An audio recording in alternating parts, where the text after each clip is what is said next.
రాలిపోయారు.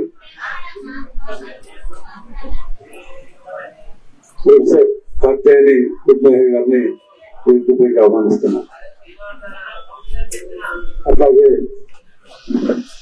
హనుమానన్న ఆశ్రమ నిర్వాహకుడు మిత్రుడు బాబయ్య గారిని వేదికపైకి ఆహ్వానిస్తున్నాం.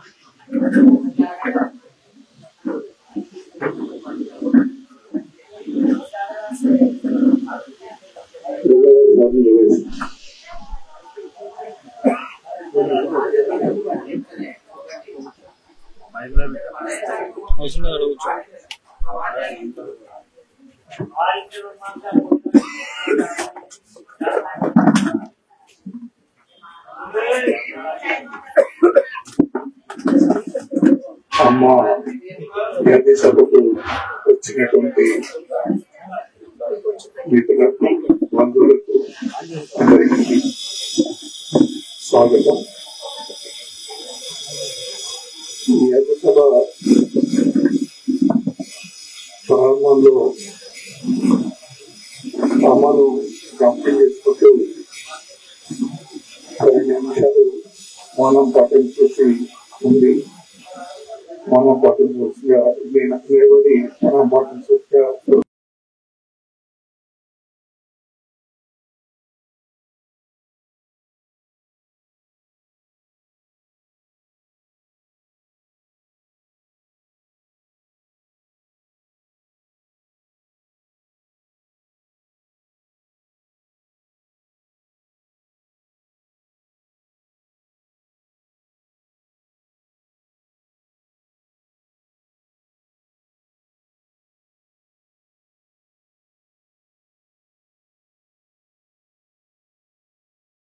జోహార్లు. కుసుమ రాధాబాయికి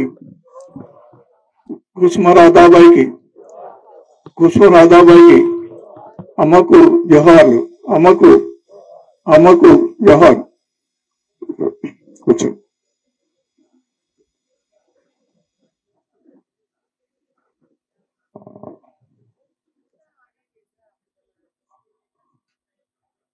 కుసుమ రాధాబాయి గారు చనిపోయి 10 రోజులు అవుతున్నది దాదాపు. ఈ సందర్భంగా ఒక వ్యాధి సభ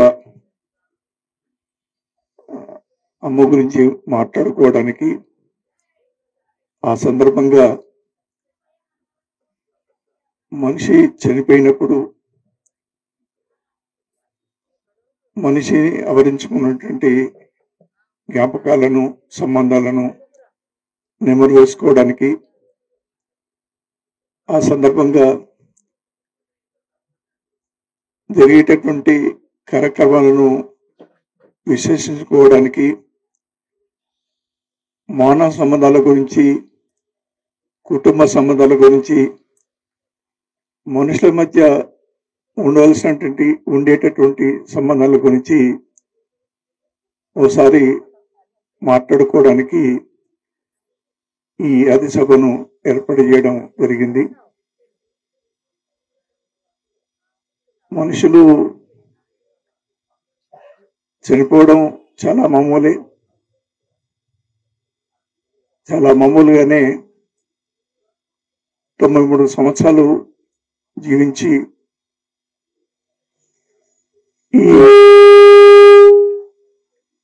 ఈ కాలపు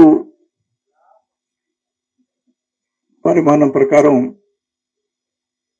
దీర్ఘకాలమే జీవించింది అమ్మ. 93 సంవత్సరాలు జీవించి చివరకు ఆ వృద్ధాప్య సమస్యలతో తను చాలించారు. ఆమె తన జీవిత కాలంలో 5 సంతానాన్ని కని, పెంచి, పోషించి మంచి జీవితాన్ని వాళ్ళకు అందించి ఒక సఫలమైనటువంటి కుటుంబ జీవితాన్ని ఆమె జీవించారు. ఆమె భర్త డాక్టర్గా పనిచేసినప్పుడు ఆ డాక్టర్ వృత్తిలో ఆయన పనిచేసినప్పుడు ఆయనకు సహకారంగా ఉండి కావలసిన సేవలన్నీ అందించి, అట్లాగే కొడుకులను బిడ్డలను పెంచేటప్పుడు కూడా చాలా ఓపికగా ఆమె జీవించింది. ఆమె కాలంలో ఆమె జీవించినట్టు ఈ సమాజంలో చాలా సంక్షిప్త పరిస్థితులు గడిచిపోయినాయి. తెలంగాణ సైతరత్తంగా పోరాటం ఒకవైపు, తెలంగాణ ఉద్యమం 2 సార్లు జరిగినటువంటి ఉద్యమం మరొక వైపు, ఒకవైపు విప్లవ ఉద్యమం. ఈ సామాజిక ఉద్యమాలన్నీ అస్తిత్వ ఉద్యమాలు. ఈ సామాజిక ఉద్యమాలన్నీ ఆమె కాలంలో జరిగాయి. ఉద్యమ జీవితం ఆమెకు స్వయంగా లేకపోయినప్పటికీ తన చుట్టూ ఉన్నటువంటి పరిస్థితుల నేపథ్యంలో సహకారంగా ఉండడం ఆమె అలవర్చుకున్నది. ఆమె పెద్ద కొడుకు రవిచందర్ అనేక సామాజిక ఉద్యమాల్లో దశాబ్దాలుగా పనిచేస్తున్నారు. ఆ పనికి ఆమె మౌన అంగీకారం ఉన్నది. అలాంటి రాధాబాయి సఫల జీవితాన్ని జీవించి కన్నుమూసిన సందర్భంలో ఆమె గురించి, మానవ సంబంధాల గురించి, కుటుంబ సంబంధాల గురించి మాట్లాడుకోవడం సముచితంగా ఉంటుందని భావించడం జరిగింది. ఈ సభలో ప్రొఫెసర్ హరగోపాల్ కూడా ప్రసంగించాలి. అయితే ఆయన కారణాంతరం వల్ల రాలేకపోయారు. అయితే ఆయన ఫోన్లో సంభాషించడానికి ఒప్పుకున్నారు. ఆయన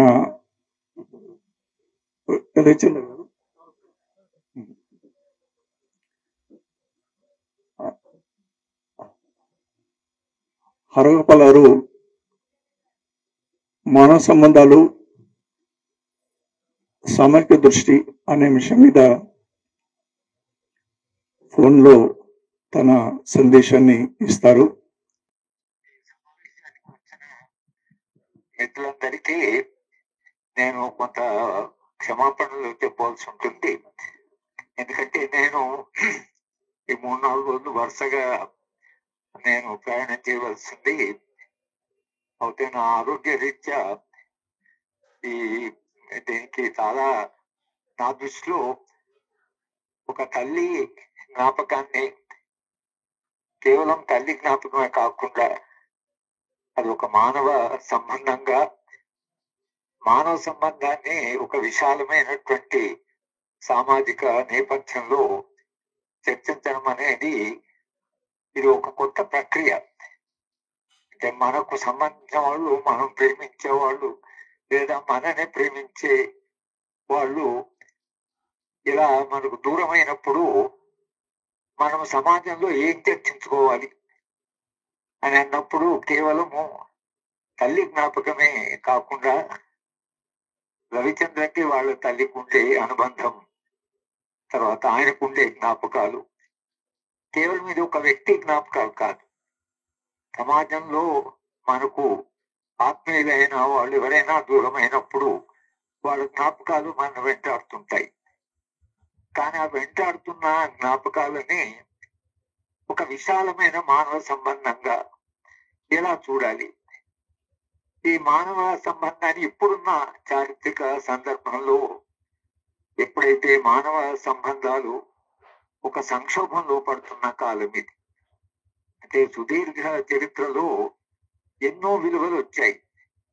తల్లి పిల్లల ప్రేమ అదొక సహజమైన ప్రేమగా, అది తల్లి చేసేటువంటి త్యాగము, 9 నెలలు కనడము, 9 నెలల తర్వాత వాళ్ళకు పిల్లలు పాలు ఇవ్వడము, వాళ్ళని పెంచడము, దానికి ఆమె ఎంతో శ్రమ పడుతుంది. ఆ శ్రమలో మనకు తర్వాత పిల్లలకు తల్లికి ఏర్పడే సంబంధము అది చాలా అన్యోన్యం. తండ్రి ఏమో అసలు ఒక రకమైన సంబంధం ఉంటుంది, తన పిల్లవాడు అనే సంబంధం ఉంటుంది, కానీ తల్లికుండే సంబంధం అనేది అది చాలా భిన్నమైనది. అంటే అందుకనే ఆడవాళ్ళు మగవాళ్ళు స్త్రీ పురుషుల యొక్క అంటే ఆ తేడా చెప్పే సందర్భంలో మీరు మహిళా రచయిత్రులు ముఖ్యంగా సామాజిక శాస్త్రాల్లో మహిళా ఉద్యమాల గురించి మహిళల గురించి రాస్తున్నప్పుడు మనిషి ఒంటరివాడా లేక మనిషి సామూహిక జీవ అనేటువంటి ఒక చర్చ జరుగుతున్నది. ఆ చర్చలో ఈ ఒంటరి మనిషి అనేటువంటిది ఈ లిబరల్ థియరీ క్యాపిటలిజం పెరుగుతున్నప్పుడు మనిషిని ఆటమిస్టిక్ ఇండివిజువల్ గా మార్చడము, ఒక కన్జ్యూమర్ గా మార్చడము జరుగుతుంటుంది. కానీ మహిళా రచయితులు ఎవరైతే చాలా లోతుగా విశ్లేషించిన వాళ్ళు ఉన్నారో, ఈ ఒంటరి మనిషి అనేవాడు మగవాడే అవుతాడు, కానీ మహిళ ఏ పరిస్థితిలో కూడా ఆమె ఒంటరి మనిషి కాదు. తన గురించే తాను ఆలోచించాలి. ఇంకా న్యూ లిబరలిజం వచ్చిన తర్వాత నీకు నువ్వు బతుకు, నీ కొరకే నువ్వు బతుకు అనేటువంటి ఈ కొత్త అంటే మనిషి యొక్క ఇమేజ్, మనిషి యొక్క మానవ ప్రవృత్తి మీద ఇప్పుడు విచిత్రమైనటువంటి విశ్లేషణలు వస్తున్నాయి. చరిత్ర ఇంత సుదీర్ఘ చరిత్రలో ఏర్పడిన మానవ సంబంధాలు అన్ని కూడా ఒక రకమైన తీవ్రమైన సంక్షోభంలో పడుతున్నాయి. అయితే మహిళా రచయితలు ఏమంటున్నారంటే, తల్లి తండ్రి వీళ్ళిద్దరి సంబంధం పిల్లలతో చూస్తే, లేదా మహిళ జీవితాన్ని చూస్తే, మహిళ తన కొరకు తాను బ్రతకడం అనేది అది ఆమె నేచర్ లోనే లేదు. ఎందుకంటే ఒక్కసారి గర్భం వచ్చిన తర్వాత ఆమె నిరంతరంగా 9 నెలలు తన కడుపులో ఉండేటువంటి పాప గురించి నిరంతరంగా ఆలోచిస్తుంటుంది. పాప ఆరోగ్యంగా ఉండాలి, పాప కొరికి ఏం తినాలి, పాప ఆరోగ్యంగా ఉండాలంటే తాను ఎటువంటి జాగ్రత్తలు తీసుకోవాలి అనేది తన గురించి ఆలోచించకుండా తనకు పుట్టబోయేటువంటి బిడ్డ గురించి ఆలోచిస్తుంది. కనుక ఇది యూనిటీ ఆఫ్ థింకింగ్ అని ఎప్పుడు అంటున్నారు, యూనిటీ ఆఫ్ థాట్. అంటే పిల్ల పుట్టబోయే పిల్ల ఆరోగ్యము, ఆ ఆరోగ్యాన్ని కాపాడవలసిన బాధ్యత తనకు. తర్వాత పిల్ల పుట్టిన తర్వాత, బిడ్డ పుట్టిన తర్వాత మళ్ళీ పాలు ఇవ్వడము, పాలు ఇవ్వడం కాకుండా వాళ్ళ ఆకలి, ఇవన్నీ చూసుకునేటువంటి క్రమంలో ఆమె ఒంటరి మనిషిగా జీవించడానికి ఎలాగో సాధ్యపడదు. ఆమె సహజ ప్రవృత్తిలో, ఆమె బయోలాజికల్ సిస్టమ్ లో తాను ఒంటరి మనిషి కాదు. కానీ మగవాళ్ళు తాము ఒంటరి మనిషి మీద సిద్ధాంతాలను డెవలప్ చేశారు. కానీ ఈ సిద్ధాంతము ఒంటరి మనిషి అనేటువంటి పునాది ఏదైతే ప్రాతిపదిక మీద సిద్ధాంతాలు వస్తున్నాయో, మహిళా రచయితలు మహిళా సామాజిక శాస్త్రవేత్తలు ఏమంటారంటే, ఈ మొత్తము కన్స్ట్రక్షన్ ఏదైతుందో మనిషి ఒంటరి వాడు ఆటమిస్టిక్ ఇండివిజువల్ అనే కన్స్ట్రక్షన్, ఇది మేల్ కన్స్ట్రక్షన్. ఇది మగవాళ్ళ యొక్క ఇమేజ్ ఆఫ్ హ్యూమన్ నేచరే. కానీ మొత్తము సగమైన జనాభా ఉన్నటువంటి మహిళ యొక్క అనుభవము ఈ ఆటమిస్టిక్ ఇండివిజువల్ అనే దాంట్లో లేదు అనేటువంటిది వాళ్ళు అంటున్నారు. అంటే ఆమె సహజంగానే ఇతరుల గురించి ఆలోచించడం, ఇతరుల యొక్క మంచి గురించి ఆలోచించడం అనేది ఆమెకు సహజంగా అది అభి ఉంటుంది. మొత్తం ఆ అనుభవం సామాజికమై అందరూ పిల్లల్ని ప్రేమించడం అనేది అది ఒక విశాలమైన దుఃఖత్వం. అంతే మహిళ ఒక సామూహిక జీవనానికి, సమిష్టి జీవనానికి సంబంధించిన ఆలోచనకి ఎంత తొందరగా ఆమె దానికి అంటే అంగీకరిస్తుందో లేదో దాంట్లో భాగమైతే అంత తొందరగా మగవాడు కాలేరేమో అనేటువంటి ఒక చర్చ జరుగుతుంది. కనుక తల్లికి పిల్లలకు ఉండే సంబంధం ఏదైతుందో ఇది ఒక సహజమైన మానవీయ సంబంధము అనేటువంటిది ఒక రకంగా సిద్ధాంత చర్చలో నడుస్తున్నది. ఈ ఫెమినిస్ట్ థియరీలో ఇది ఒక సీరియస్ ఆర్గ్యుమెంట్ గా అది వస్తున్నది. ఇవాళ తల్లి పిల్లల ప్రేమ ఏదైతే ఇంత సహజంగా కొన్ని వేల సంవత్సరాలుగా, ఈవెన్ మొదట మానవ చరిత్రలో కూడా ఆహారాన్ని వెతుకుతూ, ఎందుకంటే తల్లి ఒక్కతే తెలుసు, పిల్లలకి తండ్రి తెలియదు. ఇంకా అప్పటికి ఈ వివాహ వ్యవస్థ వ్యవస్థీకృతం కాలేదు కనుక తల్లే తెలుసు. తల్లి పిల్లల ఆకలి కొరకని అడవిలో ఆహార సేకరణ దశలో వెతుకుతున్న క్రమంలో ఈ ఆకలికి ఏమైనా పరిష్కార మార్గం ఉందా అని పరిశీలించి ఒక గింజ 10 గింజలు 20 గింజలు అయ్యేటువంటి ప్రకృతిలో ఒక సూత్రం ఉంది అనేటువంటి అనుకున్న తర్వాత వ్యవసాయం నీకు అనుకున్నది మహిళదే అనేటువంటి కూడా ఇవాళ ఒక చర్చ జరుగుతున్నది. వాళ్ళకు అది అవసరంగా పిల్లల ఆకలి గురించి నిరంతరంగా ఆలోచించడం వల్ల ఉత్పత్తి పెంచి ఎలా ఆకలిని తీర్చాలి అనేటువంటి దాంట్లోంచి వ్యవసాయము రావడం అనేది తర్వాత కాలంలో కూడా చాలా కాలంగా తల్లికి పిల్లలకు తెలిసిందే తల్లి మాత్రమే. తండ్రి అనేది ఆ భావన ఎవరో తండ్రి అనేది ఎంతవరకైతే వివాహ వ్యవస్థ వచ్చి కుటుంబ వ్యవస్థ స్థిరపడి ఆ తర్వాత తండ్రి అనే భావన రావడానికి మానవ చరిత్రలో చాలా సమయం పట్టింది. ఇవాళ ఆ తల్లి పిల్లల ప్రేమ కానీ లేదా భార్య భర్తలు కలిసి ఉండడం కానీ లేదా స్త్రీ పురుషుల ఉండేటువంటి సంబంధం కానీ దాంతో పాటు మొత్తము కలెక్టివ్ సామూహిక జీవనానికి సమిష్టి జీవనానికి సంబంధం కానీ సమిష్టి జీవనానికి మానవ జీవనానికి ఇచ్చిన సంబంధం ఏదైతుందో అది విడగొట్టడంలో ఫ్యూడలిజం ఒక రకంగా చేసే పెట్టుబడిదారి వ్యవస్థ ఈ సంబంధాన్ని విడగొట్టడానికి ప్రయత్నం చేసే క్రమంలో మొత్తంగా ఒక నూతనమైనటువంటి లేదా ఒక భిన్నమైన ఆలోచన మనిషి గురించి ఒక భిన్నమైన ఆలోచన అనేది ఏదైతుందో అది మానవ చరిత్రలో వచ్చింది అనేటువంటి కూడా ఒక సిద్ధాంతపరమైనటువంటి చర్చ జరుగుతున్నది. వాళ్ళ ఆధిపత్యం వచ్చిన తర్వాత ఈ మగవాళ్ళ యొక్క ఆలోచనలు ఏవైతున్నాయో మహిళకు ఉండే సహజమైన ప్రేమ సహజమైనటువంటి పిల్లల మీద ప్రేమ లేక ఆకలిని తీర్చాలనేటువంటి ఆవేదన వీటి స్థానంలో ఈ మగవాళ్ళ ప్రాతినిధ్యము మగవాళ్ళ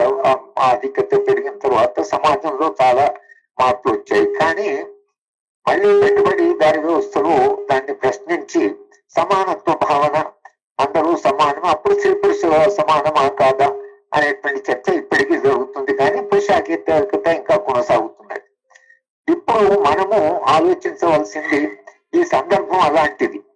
ఇప్పుడు రవిచంద్ర లాంటి అబ్బాయి తల్లిదండ్రుల పెంపకంలో ఒక సామాజిక స్పృహ కలిగి మనం సమాజానికి ఏదైనా చేయాలని నిరంతరంగా మనం పనిచేయడం ఏదైతుందో దాంట్లో తల్లి కాంట్రిబ్యూషన్ కూడా ఉంటుంది. అంటే తల్లి ఎట్లా పెంచింది అనే దాని మీద కూడా కొంత ఉంటుంది. కనుక చాలా మంది విప్లవకారులు ఎవరైతే వాళ్ళ ప్రాణాలు ఇచ్చి పోరాడుతున్నారో మంచి సమాజం కావాలంటున్నారో లేదా అమ్మాయిలు ఎవరైతే వెళ్తున్నారో వాళ్ళు కూడా సమాజం బాగుపడాలి అని ఏదైతే చేస్తున్నారో దీంట్లో ఎక్కడో ఒక చోట తల్లి ప్రభావం పిల్లల మీద ఉంటుంది. అందుకనే చాలా మంది విప్లవకారులు చనిపోయినప్పుడు తల్లికే చాలా మంది అసలు ట్రిబ్యూట్ పే చేస్తుంటారు. తల్లి ఈ సమాజానికి ఒక పిల్లవాడిని ఇచ్చింది, తల్లి ఈ సమాజానికి ఒక అంటే అందరి తరఫున పోరాడే పిల్లల్ని ఇచ్చారు అనేటువంటి. ఎందుకంటే త్యాగం అనేది కూడా తల్లి చేసినంత త్యాగము తండ్రి చేయకపోవచ్చు. అందరూ తండ్రులని కనలేదు కానీ ఒక స్పెసిఫిక్ గా మనం దాన్ని ఆలోచించాలంటే తల్లి చేసినటువంటి త్యాగం. ఎందుకంటే నేను ఒరిస్సాలో ఈ కలెక్టర్ కిడ్నాప్ కు వెళ్ళినప్పుడు మేము ఒక గెస్ట్ హౌస్ కు వెళ్ళాం. అక్కడ గెస్ట్ హౌస్ చుట్టూ ఈ హైడ్రో ఎలక్ట్రిసిటీ ప్రాజెక్ట్స్ ఉన్నాయి కానీ గెస్ట్ హౌస్ లో ఎలక్ట్రిసిటీ లేదు. అంటే పోతున్నది అక్కడ చీకటి ఉంది. అక్కడ ఉండే వాచ్మెన్ అంటే చుట్టూ అసలు ఇన్ని ఎలక్ట్రిక్ ప్రాజెక్ట్స్ ఉన్నాయి మరి మీ గెస్ట్ హౌస్ లోనే మా ఎలక్ట్రిసిటీ లేదు ఏంటంటే మాది తల్లి హృదయం సార్, మేము ఇతరుల సుఖాన్ని చూసుకొని మా సుఖాన్ని చూసుకోమని అతను జవాబు చెప్పాడు. అది చాలా నాకు స్ట్రేంజ్ అనిపించింది. అంటే మాది తల్లి హృదయము అని ఆయన అనడం ఏదైతుందో తల్లి తనకు తాను ఏది చూసుకోదు అనేది ఏదైతుందో ఈ మొత్తం కాన్సెప్చువలైజేషన్ ఇది సమాజంలో జరుగుతున్నది. కనుక ఇవాళ కానీ ఈ న్యూలిబరలిజం వచ్చిన తర్వాత ఈ సహజమైన సంబంధం కూడా ఒక రకంగా చాలా దెబ్బతింటుంది. పిల్లలు స్వార్థపరులు అయిపోయి తల్లిదండ్రులను పూర్తిగా ద్వేషించడము, చాలా సంఘటనలు తల్లిదండ్రులను కూడా హత్య చేయడము, ఇది ఏదైతే జరుగుతుందో ఇది మొత్తము నాగరికత అభివృద్ధి ఏదైతే చెందిందో నాగరికతలో వచ్చిన విలువలు ఏవైతున్నాయో ఇవాళ ఆ విలువలనే ప్రశ్నించబడుతున్నాయి. ఆ విలువలన్నీ సంక్షోభంలో పడుతున్నాయి. ఆ విలువలు ఇవాళ అంటే మానవ నాగరికత తాను అభివృద్ధి చేసుకొని ప్రోగు చేసుకున్నటువంటి విలువలన్నీ నా జీవితంలో కాలంలో నేను చూస్తున్నాను. ఇవాళ ఆ విలువలన్నీ పరీక్షను ఎదుర్కొంటున్నాయి. వస్తున్న విలువలన్నీ చాలా భయంకరంగా మనకు కనిపిస్తున్నాయి. ఈ భయంకరమైన విలువలు ఏవైతే అవే రాజ్య స్వభావాన్ని, ప్రభుత్వాల స్వభావాన్ని, మనుషుల స్వభావాన్ని, వ్యవస్థల స్వభావాన్ని ఇవాళ ప్రభావితం చేస్తున్నాయి. ఇది ఎందుకు ఇలా జరుగుతుంది? మనుషులు ఇలా ఎందుకు అయ్యారు? ఇంత హింస ఎందుకు పెరిగిపోయింది? మనుషులు ఎందుకు చంపుకుంటున్నారు? మీరు ఇజ్రాయిల్ లాంటి సంఘటన చూస్తున్నారు. లేకపోతే బస్తర్లో ఒక పాలు తాగుతున్నటువంటి పిల్ల బుల్లెట్ అయ్యి ఆ చిన్న పిల్ల చనిపోయింది. ఇవాళ అయితే ఇజ్రాయిల్ వాళ్ళు హాస్పిటల్స్ మీద, స్కూల్స్ మీద బాంబులు వేస్తున్నారు. ఎందుకు ఇట్లా సమాజం అయింది? ఇవాళ హైతి అనే దేశంలో, చిన్న దేశం అది, ఆ దేశంలో వాడి నయీం లాంటి ఒక గ్యాంగ్ ఉన్నది, చాలా పెద్ద గ్యాంగ్. అయితే ఆ నయీం లాంటి లీడర్ ఎవరైతున్నారో వాడి పిల్లవాడికి ఆరోగ్యం బాగాలేదు. వాడి పిల్లవాడి ఆరోగ్యం బాగానే చేతబడి చేశారు ఆ పిల్లవాడికి అని చెప్పి, ఎవరెవరు చేతబడి చేస్తున్నారో కనుక్కున్నట్టు 200 మంది వృద్ధులను తీసుకొచ్చి 200 మంది తీసుకొచ్చి అతను చంపేశారు. ఇది ఇవాళ జరిగిన సంఘటన. అసలు ఇది చూస్తుంటే మాకు చాలా ఆశ్చర్యం వేస్తుంది. మనుషులు ఎట్లా ఇంత సులభంగా వేలాది మనుషులని చంపుతున్నారు. యుద్ధాలు సిరియాలో జరుగుతుంది, హైతీలో జరుగుతుంది. అంటే భిన్న దేశాల్లో విద్వేషాలు పెరిగిపోయాయి. ప్రపంచం అంతా ట్రంప్ లాంటి వాడు వచ్చాడు. ఎందుకు ఇలా జరుగుతున్నది అంటే మానవ సంబంధాలు ఉండే పునాదిలో ఉండేటువంటి విలువలు ఏవైతున్నాయో అవేవో బాగా దెబ్బతింటున్నాయి. ఆ దెబ్బతినడం వలన మనకి వాళ్ళ కౌంటర్ సివిలైజేషన్ అంటే మానవ నాగరికత దశకొచ్చినాక మా తరంలోనండి, లేదా ఎక్కడ కూర్చున్న యంగరు జనరేషన్ తరంలోనండి మనం చూస్తున్న సమాజాన్ని చూస్తుంటే ఈ సమాజం ఎక్కడికి పోతున్నది? ఎందుకంటే 20వ శతాబ్దంలో పోరాటాలు, త్యాగాలు, స్వాతంత్ర ఉద్యమాలు, అసలు ఆ చరిత్ర అంతా ఒక అద్భుతమైన చరిత్ర. ఒక రకంగా ఒక సోషలిస్ట్ రెవల్యూషన్, ప్రపంచం అంతా ఒక సమాజాన్ని గురించి ఆలోచిస్తున్న సందర్భం. పాల్గొప్పలు కూడా అనేవాడు, తెలంగాణ సమాజానికి ఉండే ప్రత్యేక లక్షణం అంటే అయ్యో పాపం అనేటువంటి లక్షణం ఈ సమాజం ఇంకా మిగుల్చుకున్నది అనేవాడు. కనుక తెలంగాణకు ఎక్కడో ఒక రకమైనటువంటి ఒక చారిత్రకమైనటువంటి అంటే ఒక మానవీయమైనటువంటి చరిత్ర కూడా తెలంగాణకు ఉంది. కనుక ఇవాళ ఆ విలువలన్నీ నిలుపుకొని మత ద్వేషాలు, మనుషులను చంపడము తెలంగాణ అందుకని కొంచెం భయంగా కూడా ఉంది. తెలంగాణ ఏమవుతుందో, ఎప్పుడు భంగమంటుందో, ఏం జరుగుతుందో అనే భయం మనకుంది. కానీ తెలంగాణలో ఉండే మానవీయతను, మానవీయ లక్షణాన్ని, త్యాగ లక్షణాన్ని కాపాడుకోవడం ఎట్లా అనేటువంటిది ఏదైతుందో అది ఇవాళ సందర్భంలో మనందరం ఆలోచించవలసినటువంటి అంశం. అకేషను సందర్భమేమో తల్లి పిల్లల ప్రేమ గురించి అకేషన్, కానీ దీన్నే సార్వజనీనం చేసి ఇంకా దాన్ని కాస్త జనరలైజ్ చేసి అటువంటి సహజ సంబంధం మనుషులందరి మధ్యన మనము సృష్టించగలమా? దాన్ని మనం ఎలా సృష్టించాలి? మనం దానికి అంటే మన వంతుగా మన ఉండేటువంటి పరిమితుల్లోనే మనము ఈ మానవ సంబంధాన్ని ఎట్లా కాపాడుకోవాలి అనేటువంటిది ఇవాళ మనమందరం ఆలోచించాలనే ఈ సందర్భాన్ని ఇలా అసలు జరపడం జరుగుతున్నది. నేను రవిచంద్రకు పెట్టిన దాంట్లో అమ్మ గురించి నాకు కూడా, మా అమ్మ చనిపోయినప్పుడు మా అమ్మ నేను ఇక్కడ కాలేజీలో చదువుతున్నప్పుడు ఇంటికి వెళ్ళి సెలవుల్లో వస్తున్నప్పుడు ఏడ్చి, చదువుకోవడానికి పోతున్నాను, ఎందుకు ఏడ్చోదో నాకు అర్థం కాదు. కానీ ఎందుకో మరి ఆమె దూరం పోతున్నాడు పిల్లోడు అని కావచ్చు.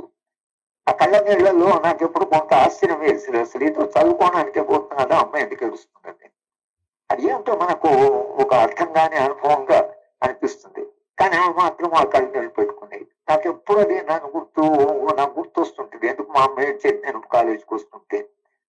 కానీ ఏదో ఒక రకమైనటువంటి వాడు దూరం పోతున్నాడు అనేటువంటి బాధ కావచ్చు. తర్వాత ఇక్కడ ఇంతకాలం నుండి నెల రోజుల నుండి వెళ్ళిపోతున్నాను కావచ్చు. కానీ ఇది నా వ్యక్తిగత జీవిత అనుభవం కూడా నేను మీకు ఈ సందర్భంలో పంచుకుంటూ, బహుశా ఇలాంటి చర్చ, ఇలాంటి లోతైన చర్చ జరగవలసినటువంటి ఒక అవసరం ఉన్నదని ఈ సందర్భంలో చెప్తూ, రవిచంద్రకు తల్లి చనిపోయినందుకు ప్రగాఢ సంతాపం కూడా చెప్తూ, కానీ మీ అమ్మ మీద ఉండే ప్రేమను మీరు ఇంత విశాలమైనటువంటి ఒక అంశంగా మార్చడానికి మీకు అభినందన చెప్తూ, కాత్యాయని నిర్మయ్య గారు అక్కడ ఉన్నారు కాబట్టి ఆమె ఇంకా చాలా సాహిత్య విద్యార్థి మహిళ రెండు కూడా అనుకో అద్భుతమైన అనుభవాలు ఉన్నాయి కాబట్టి మేడం ఉన్న సందర్భంలో నేను కొంత ధైర్యం చేసి ఈ మాటలు మాట్లాడాను కనుక రవిచంద్రకు మరోసారి అభినందన చెప్తున్నాను. సెలవు తీసుకు సార్ మీరు హలో మీరు పెద్ద క్యాన్వాస్ తీసుకుని ఈ మానవ సంబంధాలను విశ్లేషించారు. చాలా థ్యాంక్స్ మీకు సభ తరఫున. గంగాధర్ గారు కదా మీరు అప్రిషియేట్ చేస్తున్నారు.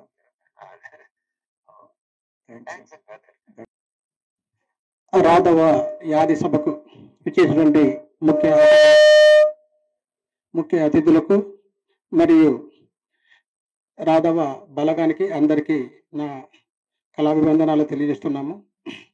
ఈ పాట రచన మన వలపు దాసు కృష్ణన్న జోడించి రాసింది.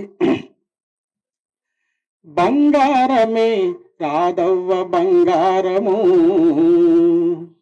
బంగారమే అమ్మ బంగారము, నూరేళ్ళు నిన్ను కొలిచిన తీరు నారుణము, బంగారమే అమ్మ బంగారము, పేగు తంచి మాకు ప్రేమ పంచి లాల పోసి మాకు జోల పాడి ఊయలోపి బుగ్గు పాలోసిన తల్లి బంగారమే, అమ్మ బంగారమే నువ్వు బంగారము, నూరేళ్ళు నిన్ను కొలిచిన తీరు నారుణము, బంగారమే అమ్మ బంగారము.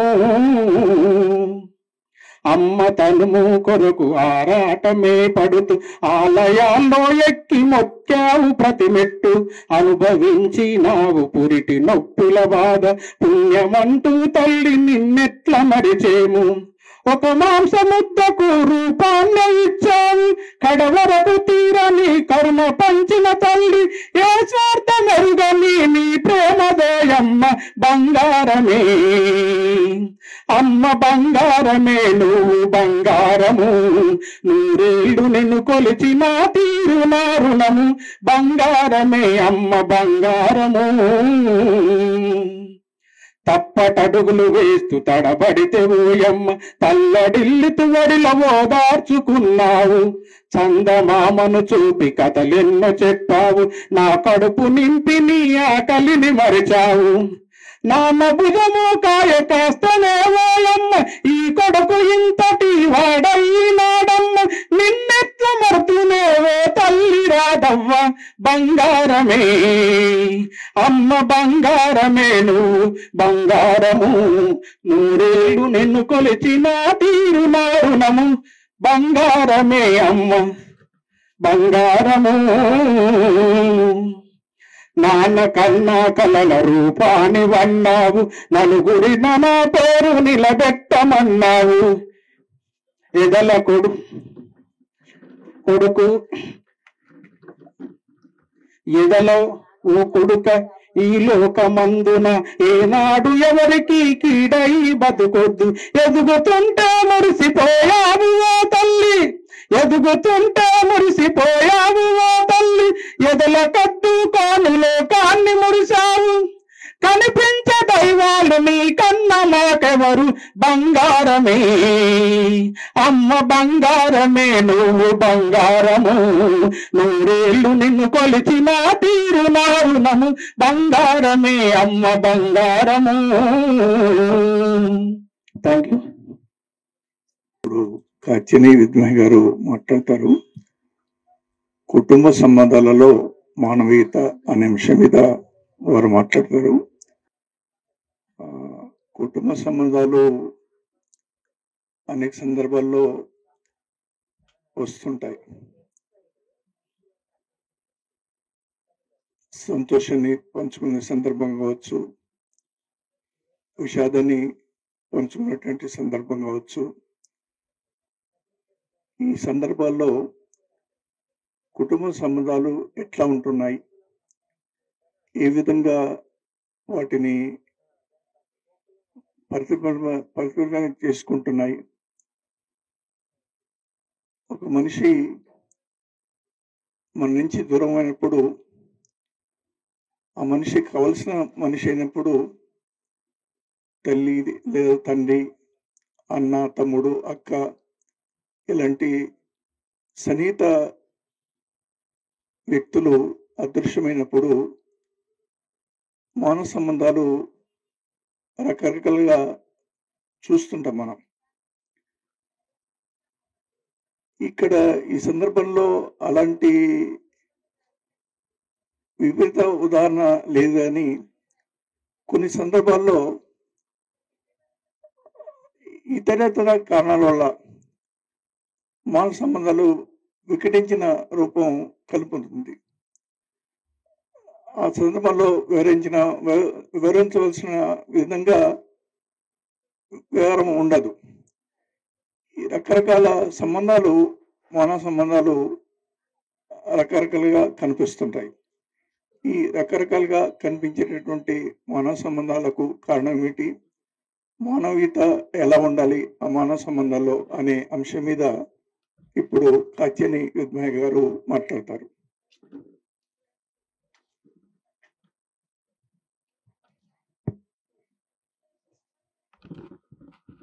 అమ్మ యాది సభ. ఈ సభలో ముందుగా రామమ్మ గారి కుటుంబం మొత్తానికి నా సంతాపాన్ని, సహానుభూతిని తెలియజేస్తున్నాను. మనుషులు మరణిస్తారు. కాళోజీ అంటాడు కదా, పుట్టుక నీది, చావు నీది, మధ్యలో జీవితం సమాజానిది అని చెప్పి. అట్లాగే మనకి పుట్టుకలు ఉంటాయి, చావులు ఉంటాయి. ఆ చావు సహజ మరణం, కాలమరణం అయినప్పుడు అనుభవాలను తీసుకుంటాం వాళ్ళ దగ్గర నుంచి. అసహజ మరణాలు, అకాల మరణాలు అయినప్పుడు అది కలిగించే విషాదం, అందుకు కారణమైనటువంటి సమాజాలు, ఇవన్నీ సమాజంలో ఉన్నటువంటి విలువలు మనల్ని వేధిస్తూ ఉంటాయి. అవి ఎప్పటికీ వెంటాడుతూ ఉంటాయి. అయితే ఈ రోజున అమ్మ ఒక 93 ఏళ్ళు జీవించి సహజ మరణం చెందింది, వృద్ధాప్యం. అయితే ఈ సహజ మరణం నుంచి మామూలుగా మనం కుటుంబాలలో చేసేదేంటి, మరణం తర్వాత కర్మకాండలు, బలగం సినిమానే వచ్చింది. ఆ కర్మకాండలు, విశ్వాసాలు, వీటన్నిటితోటి నడిచిపోతుంది. అది వ్యక్తిగతం, పూర్తిగా వాళ్ళ కుటుంబానికి సంబంధించింది. అంటే అది కుటుంబానికి సంబంధించిందని కూడా పూర్తిగా చెప్పలేం. ఒక సంప్రదాయం కుటుంబాల మీద, కుటుంబాలకు ఇవ్వబడింది. ఈ ఇవ్వబడిన సంప్రదాయాన్ని విసుగుతోటో, ఇష్టంతోటో, అయిష్టంతోటో, భారంతోటో, బరువుతోటో, ఖర్చనే బెంగతోటో, చాకిరితోటో విసుక్కుంటూ కూడా చేసేస్తూ ఉంటాం మనం. కానీ మరణాన్ని ఎట్లా తీసుకోవాలి, ఒక మరణం కుటుంబంలో ఇచ్చేటువంటి ఎఫెక్ట్స్ ఏమిటి అనేటువంటిది చూడాలి. ఇంతకు ముందే హరగోపాల్ గారు చాలా విశాలమైన ప్రాతిపదిక మీద కుటుంబ సంబంధాలు, మానవ సంబంధాల గురించి చెప్పారు. అయితే నేను ఇప్పుడు కుటుంబం దగ్గర నుంచి, నిజానికి కుటుంబం, సమాజం రెండు వేరు కూడా కాదు. సమాజంలో కుటుంబం ఒక యూనిట్, కుటుంబంలో ఉన్న మనుషులమే సమాజంలోకి పోతూ ఉంటాం. వ్యక్తులుగా మనందరికీ ఒక సామాజిక జీవితం అందరికీ ఉండదు, కొంతమందికి ఉంటుంది. మనం ఉద్యోగాలలోకి వచ్చిన వాళ్లకు, సామాజిక ఉద్యమాల్లోకి వచ్చిన వాళ్లకు, వాళ్ళకి సామాజిక జీవితం ఉంటుంది. కానీ అమ్మకు సామాజిక జీవితం లేదు. చాలా మంది అమ్మలకు సామాజిక జీవితం లేదు. వాళ్ళ జీవితం అంతా పిల్లలని కనడానికి, పెంచడానికి, కుటుంబానికి చెయ్యటానికి. ఈ రోజైతే కొత్త వచ్చారు స్త్రీలు బయటికి, ఉద్యోగాలు, ఉద్యమాలు, వీటన్నింటిలో స్త్రీలు ఈ రోజున పాల్గొంటున్నారు. కానీ అమ్మ తరానికైతే అది ఆ అవకాశాలు చాలా తక్కువ. అలాంటి జీవితంలో, అంటే కుటుంబంలో, ఆ అమ్మ ఈ కుటుంబం మొత్తం గురించి ఏమనుకున్నది, తన పిల్లల గురించి ఏమనుకున్నది, తన రక్త సంబంధాలు, బంధుత్వ సంబంధాలు, వీటి గురించి ఏమనుకున్నది, అట్లాగే ఆ తల్లి గురించి పిల్లలు ఏమనుకున్నారు, ఈ కుటుంబాలు ఏమనుకున్నాయి, అవి చాలా ముఖ్యమైన అంశాలు. కానీ ఈ ముఖ్యమైన అంశాన్ని మనం చాలా వరకు నిర్లక్ష్యం చేశాం. మనం సమాజాలు ఎట్లా బాగుపడాలి, ఈ సమాజంలో అసమానతలు ఎట్లా పోవాలి, ఈ సమాజం ఎట్లా ఒక విలువలు కలిగిన సమాజంగా మారాలనే దాని మీద పెట్టినంత శ్రద్ధ మనం ఎప్పుడు కుటుంబంలో మానవ సంబంధాల మీద పెట్టలే. అది పెద్ద లోపమే. ఎందుకంటే సామాజిక సంబంధాల విషమ స్థితికి కుటుంబము కారణమవుతుంటుంది. కుటుంబంలోని అనారోగ్య పరిస్థితులకి సామాజిక వైషమ్యాలు కారణమవుతూ ఉంటాయి. అక్కడ ఈ పరస్పర సంబంధం తెలుసుకోవాలి అంటే మనం చరిత్రకెక్కని మనుషులందరి గురించి కూడా తెలుసుకోవాలి. కానీ నిజానికి మనము అనుకుంటాం, అయ్యో చనిపోయాక అనుకుంటాం, అయ్యో మన అమ్మ వాళ్ళని మనం రికార్డు చేస్తే బాగుండేది. కానీ అప్పుడు ఎప్పుడు చెయ్యలేదు. వాళ్ళ అనుభవాలను రికార్డు చేస్తే వాళ్ళని విన్నామా మనం ఎప్పుడైనా అసలు తీరికగా కూర్చొని? అంటే మనిషి అంటే ఏమిటి అనేది ఆలోచిస్తే మనిషికి అంటే ఇక్కడ మనం మానవత్వం, మానవీయత అనుకున్నాం. మానవీయత అనే మాటకి ఏమిటి అర్థం? మానవీయత అంటే మౌలికంగా మనందరం మనుషులం. ఆడ మగ ఇవన్నీ పక్కకు పెడితే అందరూ మనుషులం. అయితే ఈ మనుషులం వరవరరావు గారు ఒక ఉద్యోగ సంఘం సభలో మాట్లాడుతూ మనము ఉద్యోగులమే కానీ ముందుగా మనుషులం అనే మాట అన్నారు. అక్కడే ఉద్యోగాలుగా మనకుండే హక్కులు అవకాశాలు వాటి గురించిన ఆలోచన వేరు. కానీ మనుషులుగా మనం ఏమిటి, మనుషులుగా మనం ఏమిటో నిర్ణయం అయితేనే మనం మిగిలిన చోట్ల ఆ పనులను వాటిని ఒక సరిసమానంగా సంబద్ధంగా నిర్వహించగలుగుతాం. మనిషి అంటే ఏమిటి అంటే, మనిషి అంటే ఒక నైసర్గిక లక్షణాలు ఉన్నాయి మనుషులకి. నిన్న ఎన్కే రచనలన్నీ చదువుతూ ఉన్నాయి వాడ పొద్దుటి వరకు. పుస్తకం రాబోతుంది త్వరలో. అయితే ఎన్కే కాళోజీ గురించి వీళ్ళ గురించి విమర్శ రాస్తూ మానవుల నైసర్గిక స్వభావం గురించి చెప్తాడు. మనిషి నైసర్గిక స్వభావం ఏమిటి అంటే అసమానతను గుర్తించటం, బాధను గుర్తించటం, ఇతరుల గురించి కన్నీళ్లు పెట్టుకోవడం, ఇలాంటివన్నీ మన నైసర్గిక స్వభావాలు. అయితే ఈ నైసర్గిక స్వభావం నుంచి మనం ఎప్పుడో దూరమయ్యాం. హరగోపాల్ గారు కూడా చెప్పింది అదే. మనుషులం ఎందుకు ఆత్మహత్యల వైపు పోతున్నారు, ఈ జీవితం మీద విరక్తి ఎందుకు, తర్వాత జీవితముని ఎందుకు ప్రేమించలేకపోతున్నాం, ఇలాంటి ప్రశ్నలని ఆలోచించాలని చెప్పి ఆయన చెప్పారు ఉపన్యాసాల్లో. వాటి గురించి చర్చించాల్సిన సందర్భం ఇదేని చెప్పారని. అయితే ఈ మనిషి లక్షణాన్ని కోల్పోయి మనుషులుగా ఉంటే మనుషులుగా ఉండడానికి సంబంధించిన వాటిని విలువలుగా మార్చుకోవడం. సహజంగా మనకు ఉండేటువంటి మనుషులకు ఉండే దయ, సానుభూతి, దుఃఖించే లక్షణం, పక్క వాళ్ళ గురించి ఆలోచించే ఇది, అది ఏ జంతుజాలానికి లేదు. అవి కేవలం పిల్లల మీద మాత్రమే వాటికి ఉంటాయి. పిల్లల్ని కనడం వరకు, వాటికి ఒక వయసు వచ్చే వరకు. ఆ తర్వాత పిల్లలు కూడా వదిలేస్తాయి. ఆ తర్వాత వాటికి జీవితకాల సంబంధాలు లేవు. 90 ఏళ్ల తల్లిని ఏ కోతి పిల్ల చూసుకోదు. అట్లాగే ఆ పిల్లవాడిని ఏమైనాడో వీడేమైనాడో చదువుకుపోతుంటే కూడా ఆ కోతి ఏడవదు. అందువల్ల వాటికి లేని ఒక ఇదేమిటంటే మనం మనుషులుగా ఒక మౌలికమైన స్వభావం ఉన్నది. ఇది మనది. ఈ మనుషుల పట్ల మనం దయగా, సానుభూతిగా ఉండటం, కరుణతోటి ఉండటం, తర్వాత ప్రేమను ఇవ్వటం, ప్రేమను కోరటం, ఇవన్నీ మనకు ఉండేటువంటి సహజ లక్షణాలు. ఈ సహజ లక్షణాలు కుటుంబంలో ఎంతవరకు మనం అమలు చేయగలుగుతున్నాం?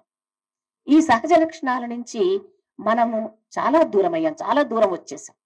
అందువల్లనే ఈ రోజున అందరము ఎవరము కాని వాళ్ళం అయిపోయాం. ఈ కాని వాళ్ళం కావటం వల్లనే ఆత్మహత్యలు పెరిగాయి. కుటుంబంలో అనేక వైరుధ్యాలు కూడా ఉన్నాయి. మనం ఈ రోజున తరచుగా చూస్తూ ఉంటే ఈ మధ్య కథలు ఇటువంటివన్నీ పిల్లలందరూ నిర్దయులు, దయమాలిన వాళ్ళు అనేటువంటి కథలు చాలా వస్తున్నాయి. పిల్లలు తల్లిదండ్రులను పట్టించుకోరు, వాళ్ళని వదిలేస్తారు, వెళ్ళిపోతారు, అమెరికాలకు పోతారు, ఇంకో చోటికి పోతారు, వాళ్ళిద్దరే వాళ్ళ చావు వాళ్ళు చావాలి అని చెప్తారని. అదొక అట్లాగే ఇంతకు ముందు పిల్లలని చూసుకోవడం అది సహజమైంది. ఎందుకంటే తల్లి చూస్తుంది, తండ్రి వాళ్లకు చదువు చెప్పించడం, అక్కడ మనకు పెద్ద వైరుధ్యం రాదు. వాళ్ళను పెంచటం, ఒక్కోసారి పిల్లలు కూడా మనల్ని అనేవాళ్ళు ఉన్నారు, నా కోసం నువ్వేం చేసావు, నాకేం ఆస్తులు కూడా పెట్టావు, నాకేం పెద్ద చదువులు చదివిచ్చావా, నన్ను అమెరికాకు పంపించావా అని చెప్పి సాధించేటువంటి పిల్లలు ఉన్నారు. అంటే ఈ ప్రశ్నలు ఎందుకు వస్తున్నాయి? వాళ్ళు పిల్లలైనా క్రూరంగా అవుతున్నారు, పిల్లలు క్రూరంగా చూడబడుతున్నారు, లేదా తల్లిదండ్రులైనా క్రూరంగా అవుతున్నారు. మనం చూసాం కదా, అంతకుముందు తల్లులైతే ఎట్లా పిల్లలతో సహా చచ్చిపోతున్నారు, తండ్రులైతే, ఒక తండ్రి కూడా మన 2 పిల్లల్ని బావిలో వేసి తాను బావిలో దూకాడు, చచ్చిపోయినాడు. అంటే పిల్లలను చంపరు అనేటువంటిది కూడా ఎందుకు పోయింది? ఏ జీవరాశి తన పిల్లల్ని చంపుకోదు, క్రూరమైన పులి కూడా తన పిల్లల్ని చంపదు. కానీ మనం ఎందుకు మన పిల్లల్ని చంపుకునే పరిస్థితిలోకి వచ్చాం అనేటువంటిది ఒక పెద్ద ప్రశ్న. అయితే ఈ పిల్లల్ని చంపుకోవడం అనేది తల్లిదండ్రులు కూడా చేస్తున్నారు. అందుకని మనం చూస్తాం, ఆయన ప్రణయ్ ప్రేమ వ్యవహారంలో అమ్మాయి అల్లుడు అమ్మాయి చేసుకున్న వాడు తనకి ఇష్టం లేదు గనక, తనకి ఇష్టం లేని ప్రేమ వివాహం చేసుకుంది గనక అల్లుడిని చంపించాడు. అల్లుడిని చంపించడం మారుతీరం. అల్లుడిని చంపించడానికి ఏమిటి అల్లుడిని చస్తే ఇప్పుడు మామూలుగా మనకేముంటుంది, కూతురు జీవితం బాగుండాలి, కూతురు 4 కాలాల పాటు పసుపు కుంకుమలతో ఉండాలి, సెంటిమెంట్స్ వైపు నుంచి చూసినప్పటికీ అది పసుపు కుంకుమలతో ఉండాలి, ఇట్లా ఉంటాయి. కానీ ఈ అన్ని సెంటిమెంట్స్ ని వదిలేసి మనుషులు ఎందుకు క్రూరంగా ప్రవర్తిస్తున్నారు అంటే, మన వైపు కుటుంబంలో మన సంబంధాలను నిర్ణయించేటువంటి ఫ్యాక్టర్స్ మన మానవీయమైనటువంటివి కాకుండా, అంటే మనుషులుగా మనకి ఏ లక్షణాలు ఉంటాయో ఉండవలేనో ఆ లక్షణాలతోటి, ఆ సహజ ప్రేమతోటి, దయతోటి, సానుభూతితోటి, ఇచ్చిపుచ్చుకునే వైఖరితోటి మిగలకుండా ఎందుకు మనం ఎక్స్పెక్టేషన్స్ పెరిగిపోయినాయి మనకు, ఒకళ్ళ పట్ల ఒకళ్ళకి. వీళ్ళ నుంచి ఇది ఆశించటం, తండ్రి ఎంత ఆస్తి కూడా పెట్టి నాకు ఇచ్చాడు, వీడిని ఇంత చదివిచ్చాను కదా, వీడు నాకేం చూస్తున్నాడు, వీళ్ళు ఇంత సంపాదించుకోవడానికి నేను కారణమయ్యాను కదా, నన్ను ఏం చూసుకుంటున్నారు. ఇవన్నీ ఈ రోజున మానవ సంబంధాలను విచ్ఛిన్నం చేస్తున్నాయి. అయితే ఇవన్నీ ఎట్లొచ్చినాయి అంటే, అవి ఆస్తిపరమైనటువంటి వ్యవహారాల నుంచి, అంటే సంపదని పెంచుకోవటం, అంటే మన సంబంధాలను డిసైడ్ చేస్తున్న ఫ్యాక్టర్ ఈ రోజున కుటుంబంలో సంబంధాలని, లేకపోతే మిగిలిన సంబంధాలని ప్రభావితం చేస్తున్నటువంటివి ఆస్తి సంబంధాలు. అక్కడ ఇప్పుడు ఈ ఆత్మహత్యల్లో కూడా ఎక్కువ భాగం మనం చూస్తాం, బాగా అప్పులు చేసి ఆ అప్పులు తీర్చలేని పరిస్థితులు వచ్చి, ఎందుకంటే ఇప్పుడు అప్పుల ఆశ చూపించే వాళ్ళు బోలెడు మంది ఉంటారు. రోజు మనకు ఫోన్లోనే ఎన్ని ఫోన్లు వస్తూ ఉంటాయో, మీకు అప్పు కావాలన్నా, కారు కొనుక్కుంటారా అప్పు కావాలన్నా, వెహికల్ కొనుక్కుంటారా అప్పిస్తాం అని, అప్పిస్తామని చెప్పినని అన్ని ఫోన్లు వస్తూ ఉంటాయి. అంటే వస్తు వ్యామోహం ఎంత పెరిగిపోయింది, మార్కెట్ ఎంత పెరిగిపోయింది. ఈ పెరిగిన మార్కెట్ మనల్ని ఎట్లా తన వైపు, అది ఒక పెద్ద ఊబి అయిపోయి మనుషుల్ని దానిలోకి లాక్కెళ్ళిపోతున్నది. ఆ ఊబిలోకి లాక్కెళ్ళడానికి అప్పుల వ్యవస్థ, ప్రైవేట్ బ్యాంకుల వ్యవస్థ, అది ఒక పెద్ద గిజిగాని గూడులాగా తయారై కూర్చుంది. ఈ ఇన్ని పరిస్థితులలో అప్పులు చేసి తీర్చలేని పరిస్థితుల్లో చనిపోతున్న వాళ్ళు కూడా చాలా మంది ఉన్నారు. అందువలన కుటుంబంలో మానవీయత అనేది ఎట్లా వస్తుంది, ఎట్లా సాధించుకుంటాం అంటే, ఇప్పుడు మనము ఒక రకంగా ఆత్మవిమర్శ చేసుకోవాలి మన కుటుంబాలు. ఎందుకంటే మనం ఏమైనా కుటుంబంలో ఉన్నాం, ఒక తల్లి, ఒక తండ్రి, భార్య, పిల్లలు, భర్త, అక్క చెల్లెళ్ళు, అన్నదమ్ములు, ఇలా ఇన్ని సంబంధాలలో ఉన్నాం. ఈ ఇన్ని సంబంధాలలో మనము సౌజన్యపూరితంగా నడుపుకోగలుగుతున్నామా? ఎందుకు నడుపుకోలేకపోతున్నాం? ఇంతకు ముందు మనకు సంబంధాలన్నీ కూడా అత్తా కోడళ్ల వైషమ్యాల మీదనే చాలా కథలు రాశారు. ఏ అత్తకి ఏ కోడలికి పడదు, అత్తని చూసుకోదు కోడలు అని చెప్పి, అత్తని చూడని కోడల్ని రాచిరంపాన పెట్టే ఆడదిగా అత్తని, ఈ ఇద్దరిని చూపించింది సమాజం. అట్లకే ఉన్నది, సాహిత్యం అదే చూపించింది. అట్లాగే వదినలకి, ఆడబడుచులకి పడనటువంటి లక్షణాన్ని, ఈ వదినొచ్చి మా అన్నలకి మమ్మల్ని దూరం చేసింది, మాకింత కట్నమో కానుకో రాకుండా చేసింది అని వదినల మీద, వీళ్ళొచ్చి నా ఇల్లు ఎక్కడ దోచుకుపోతారో అని చెప్పననేటువంటి దీనిలోకి ఇంటి కోడళ్లను చాలా ఒత్తిడిలోకి, ఒక బరువులోకి నెట్టేసింది వ్యవస్థ. అయితే ఈ బరువు ఎక్కడి నుంచి వచ్చింది అంటే, మన విలువ డబ్బుతోటి ముడిపడి ఉంది అన్న దీని నుంచి. ఆస్తి సంబంధాలే ముఖ్యమైనటువంటివి, పెట్టుపోతలే ముఖ్యమైనటువంటివి అనే దాని నుంచి. అయితే ఒక చోట డబ్బు కనబడుతున్నప్పుడు సంపద కనపడుతున్నప్పుడు వాటా కోసం ఆశ అనేటువంటిది పెరిగిపోతూ ఉండే సందర్భాల నుంచి ఇలాంటి వైషమ్యాలు చోటు చేసుకుంటున్నాయి. అట్లాగే మనం అంటాం కూడా కుటుంబాలలో సేవ, ఇప్పుడు అత్తగారిని చూసుకోదా కోడలు అనేటువంటి మాటలు మనం చాలా వింటాం. అత్తగారిని చూసుకోదు అనే దానిలో ఎన్ని భారాలు ఒక ఆడదాని మీద పడుతున్నాయి అనేది ఎప్పుడైనా మనం ఆలోచించామా? స్త్రీలు నవమాసాలు మోస్తారు, కంటారు, పాలిచ్చి పెంచుతారు, ఆ తర్వాత ఎన్నో త్యాగాలు కూడా చేస్తూ ఉంటారు వాళ్ళ కోసం. తాను తినకున్న పిల్లలకు పెడతారు. ఈ త్యాగాల చరిత్ర అంతా మనకు చాలా ఉంది. అలాంటి బరువును తల్లిగా మోసే స్త్రీ రేపు కోడలిగా కూడా చాలా బరువు మోయాల్సి వస్తుంది. అయితే ఇక్కడ మనము ఆలోచించాల్సింది ఏంటంటే, ఈ బరువుల గురించి మనం ఆలోచిస్తున్నామా? మన కుటుంబంలో మనం సమాజం గురించి ఆలోచిస్తున్నాం. సమాజంలో పీడన వద్దంటున్నాం, పీడనకు దోపిడీకి వ్యతిరేకంగా ఉద్యమాలు చేయాలంటున్నాం, దానిలోకి పోతున్నాం. కానీ కుటుంబంలో ఉన్నటువంటి అసమానతల గురించో, లేకపోతే ఆడవాళ్ల మీద ఉన్న బరువుల గురించో, లేకపోతే అన్నదమ్ముల్లో ఒక్కడి మీద ఉన్న బరువు గురించో, మన కొన్ని కుటుంబాలలో పెద్దవాళ్లకు తెగ బాధ్యతలు ఉంటాయి. మన కుటుంబ వ్యవస్థ పెద్ద కొడుకుకు చాలా బాధ్యత. కానీ అన్న పెట్టద్దా నాకు అని చెల్లెళ్లకు ఉంటుంది, అన్న నన్ను చూసుకోవద్దా అని తమ్ముళ్లకు ఉంటుంది, అన్ని నువ్వే చూసుకోవాలా అని భార్యకు ఉంటుంది. ఇలాంటి ఇన్ని ఎందుకు వస్తున్నాయి? వీటి గురించి మనం ఎప్పుడైనా ఆలోచించుకున్నామా? అది కూడా చాలా అవసరం. అంటే ఈ అన్నింటి మధ్య నలిగిపోయేది అమ్మలు నలిగిపోతారు. ఆ నలిగిపోయే అమ్మని గురించి మనం ఎప్పుడైనా ఆలోచించామా? అమ్మ నువ్వేమనుకుంటున్నావే ఈ సందర్భంలో అని తల్లుల్ని అడిగామా? భార్యను అడిగామా? మరి మా అమ్మకి ఇంత బాగలేదు, మరి ఈ సందర్భంలో ఏంటని. తర్వాత మనకి ఇంకోటి ఏంటంటే, సంబంధాలలో బాధ్యతలు ఎవరివి మన కుటుంబాలలో? అదే అమ్మాయి తల్లిదండ్రులకు ఏదైనా సమస్య వస్తే అల్లుడికేం బాధ్యత ఉండదు. అత్తగారు జబ్బు పడితే చూసుకోవాల్సిన బాధ్యత అల్లుడికేం లేదు. అది ఉంటే వాళ్ళకు కొడుకులు ఉంటే వాళ్ళు చూసుకుంటారు, కొడుకులు లేకపోతే వీళ్ళకి చాలా దుఃఖంగానే ఉంటుంది, మనం మోయాల్సి వచ్చిందని చెప్పారని. అప్పుడైనా కూతురు చూసుకుంటుంది, వాళ్ళకి కావలసిన సమస్త చాకరీ కూతురు చేసుకుంటుంది. కానీ ఇక్కడ ఈ సమస్త చాకరీ ఆడది కోడలు చేయాల్సి వచ్చినప్పుడు ఈ చాకరీ ఆమెకి ఏమి బరువు అవుతుందో చూసామా మనం? ఆ బరువులు తగ్గించినప్పుడు మనుషులు ప్రేమాస్పదులుగా తయారవుతారు. అంటే మనలో ఉన్న మానవీయ విలువలని, మానవీయ లక్షణాన్ని చంపేసే శక్తులు ఏమిటంటే అధికారం, అసమానత, సంపద. ఇవి చంపేస్తున్నాయి మనలో ఉండేటువంటి సహజ మానవ గుణాలని. అక్కడ వాటిని గురించి మనం హెచ్చరికగా మాట్లాడుకోవాల్సిన అవసరం ఉన్నది. అట్లాగే కుటుంబంలో నలిగిపోయే మనుషులు సమాజం గురించి ఏం ఆలోచించగలుగుతారు? కుటుంబం ఒక ప్రజాస్వామికమైనటువంటి కుటుంబం ఉంటే, కుటుంబంలో మనుషులను పరస్పరం గౌరవించుకోగలిగిన, ప్రతి ఒక్కరి ఆత్మగౌరవం కాపాడుకోగలిగిన ఒక వ్యవస్థ తయారైతే అప్పుడు మనం సమాజంలో ఇతరుల ఆత్మగౌరవాల గురించి మాట్లాడగలుగుతాం.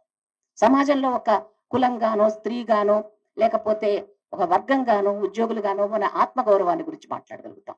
ఆత్మగౌరవానికే అవకాశం ఇయ్యని కుటుంబం ఉన్నప్పుడు మనం ఆత్మగౌరవాల గురించి మాట్లాడే హక్కు ఎక్కడిది? ఆ ఆత్మగౌరవ ఉద్యమాలు సిన్సియర్ గా ఎట్లా నడుస్తాయి? అంటే దాన్ని ఒక విలువగా చూడకుండా ఒక రూపంగానే చూస్తామా మనం అనేటువంటిది చాలా కీలకమైన అంశం. అది విలువ. అంటే మానవీయత అనేది విలువకు సంబంధించిన విషయం. ఈ విలువల కోణంలోకి మనం వెళ్ళినప్పుడే కుటుంబాలు నిర్మాణం అవుతాయి. అట్లాగే మనం సామాజిక ఉద్యమాలలో ఎంత దయగా ఉన్నామో మన చుట్టూ ఉన్నటువంటి మనుషులతోటి, ఎందుకంటే ఇక్కడ చాలా వరకు సామాజిక ఉద్యమాలతోటి సంబంధం ఉన్న వాళ్లే ఉన్నారు. మనం సామాజిక సంబంధాలలో ఇతరులతో ఎంత మానవీయంగా, స్నేహపూర్వకంగా, సహనంతో వ్యవహరిస్తున్నామో అంత మానవీయ లక్షణంతో, అంత సహనంతో, అంత సంస్కారంతో ఇంట్లో వ్యవహరిస్తున్నామా? అంటే మనము అనేటువంటిది, నేను మనిషిగా ఉన్నానా లేదా, మనిషిగా ప్రతి నిమిషం బతకడానికి, మనిషిగా ప్రతి నిమిషం ప్రతి మనిషి పట్ల, ప్రతి సమస్య పట్ల స్పందించడానికి కావలసిన ఒక సున్నితత్వాన్ని నిలబెట్టుకోవడానికి ఎప్పుడు అప్రమత్తులమై ఉండాలి. మనమే చెక్ పెట్టుకోవాలి. ఆ చెక్ పెట్టుకున్నప్పుడే కుటుంబం మానవీయం అవుతుంది. కుటుంబం మానవీయం అయ్యే కొద్దీ సామాజిక ఉద్యమాలలో ఇచ్చిపుచ్చుకునే ధోరణులు వస్తాయి. ఇప్పుడు ఈ రోజున సామాజిక ఉద్యమాలలో కూడా అసహన అంటే ఇప్పుడు అస్తిత్వ ఉద్యమాలను గనక గమనించినప్పుడు ఒక ఒక అస్తిత్వం పట్ల ఇంకొక అస్తిత్వానికి అసహనం. ఈ అసహనాలు ఎన్ని అసహనాలు మనం చూస్తున్నాం చుట్టూ సమాజంలో. తర్వాత వ్యక్తికి సంబంధించిన ప్రాధాన్యత, నేనేమిటి, నాకేమైనా దీనిలో అవకాశం ఉందా, నేనేమైనా కనబడతానా, ప్రొజెక్ట్ అవుతానా, అంటే స్వార్థం. ఇందాక పాటలో వచ్చాయి ఇవన్నీ కూడా, ఇంతకు ముందు వీరు పాడిన పాటలో స్వార్థము అనేటువంటిది సమాజంలో వ్యాపించినటువంటి ఒక లక్షణం. అంటే నేనేమిటి తప్పితే మేమేమిటి. అక్కడ కాళోజీ అన్నాడు, మేమన్న మాట మనమన్న మాట మరిచిపోయాం మనం అని చెప్తారు. ఈ మేమన్న మాట మనమన్న మాట మరిచిపోవటం అమానవీయమైన లక్షణం. అది మనిషి లక్షణం కాదు. జంతువులే ఒక సమూహంగా ఉంటాయి. మనుషులం సమూహంగా లేకపోతే, మనుషులం ఒకళ్ళకొకళ్ళం పూరకంగా లేకపోతే, ఒక మనిషిలో ఉండే ఒక శక్తి ఇంకొక మనిషిలో ఉండే ఇంకొక శక్తి, ఈ అన్ని శక్తులు కలిసిన ఇప్పుడు మనిషి అనేటువంటి ఒక విశ్వ భావన చాలా శక్తివంతంగా తయారవుతుంది.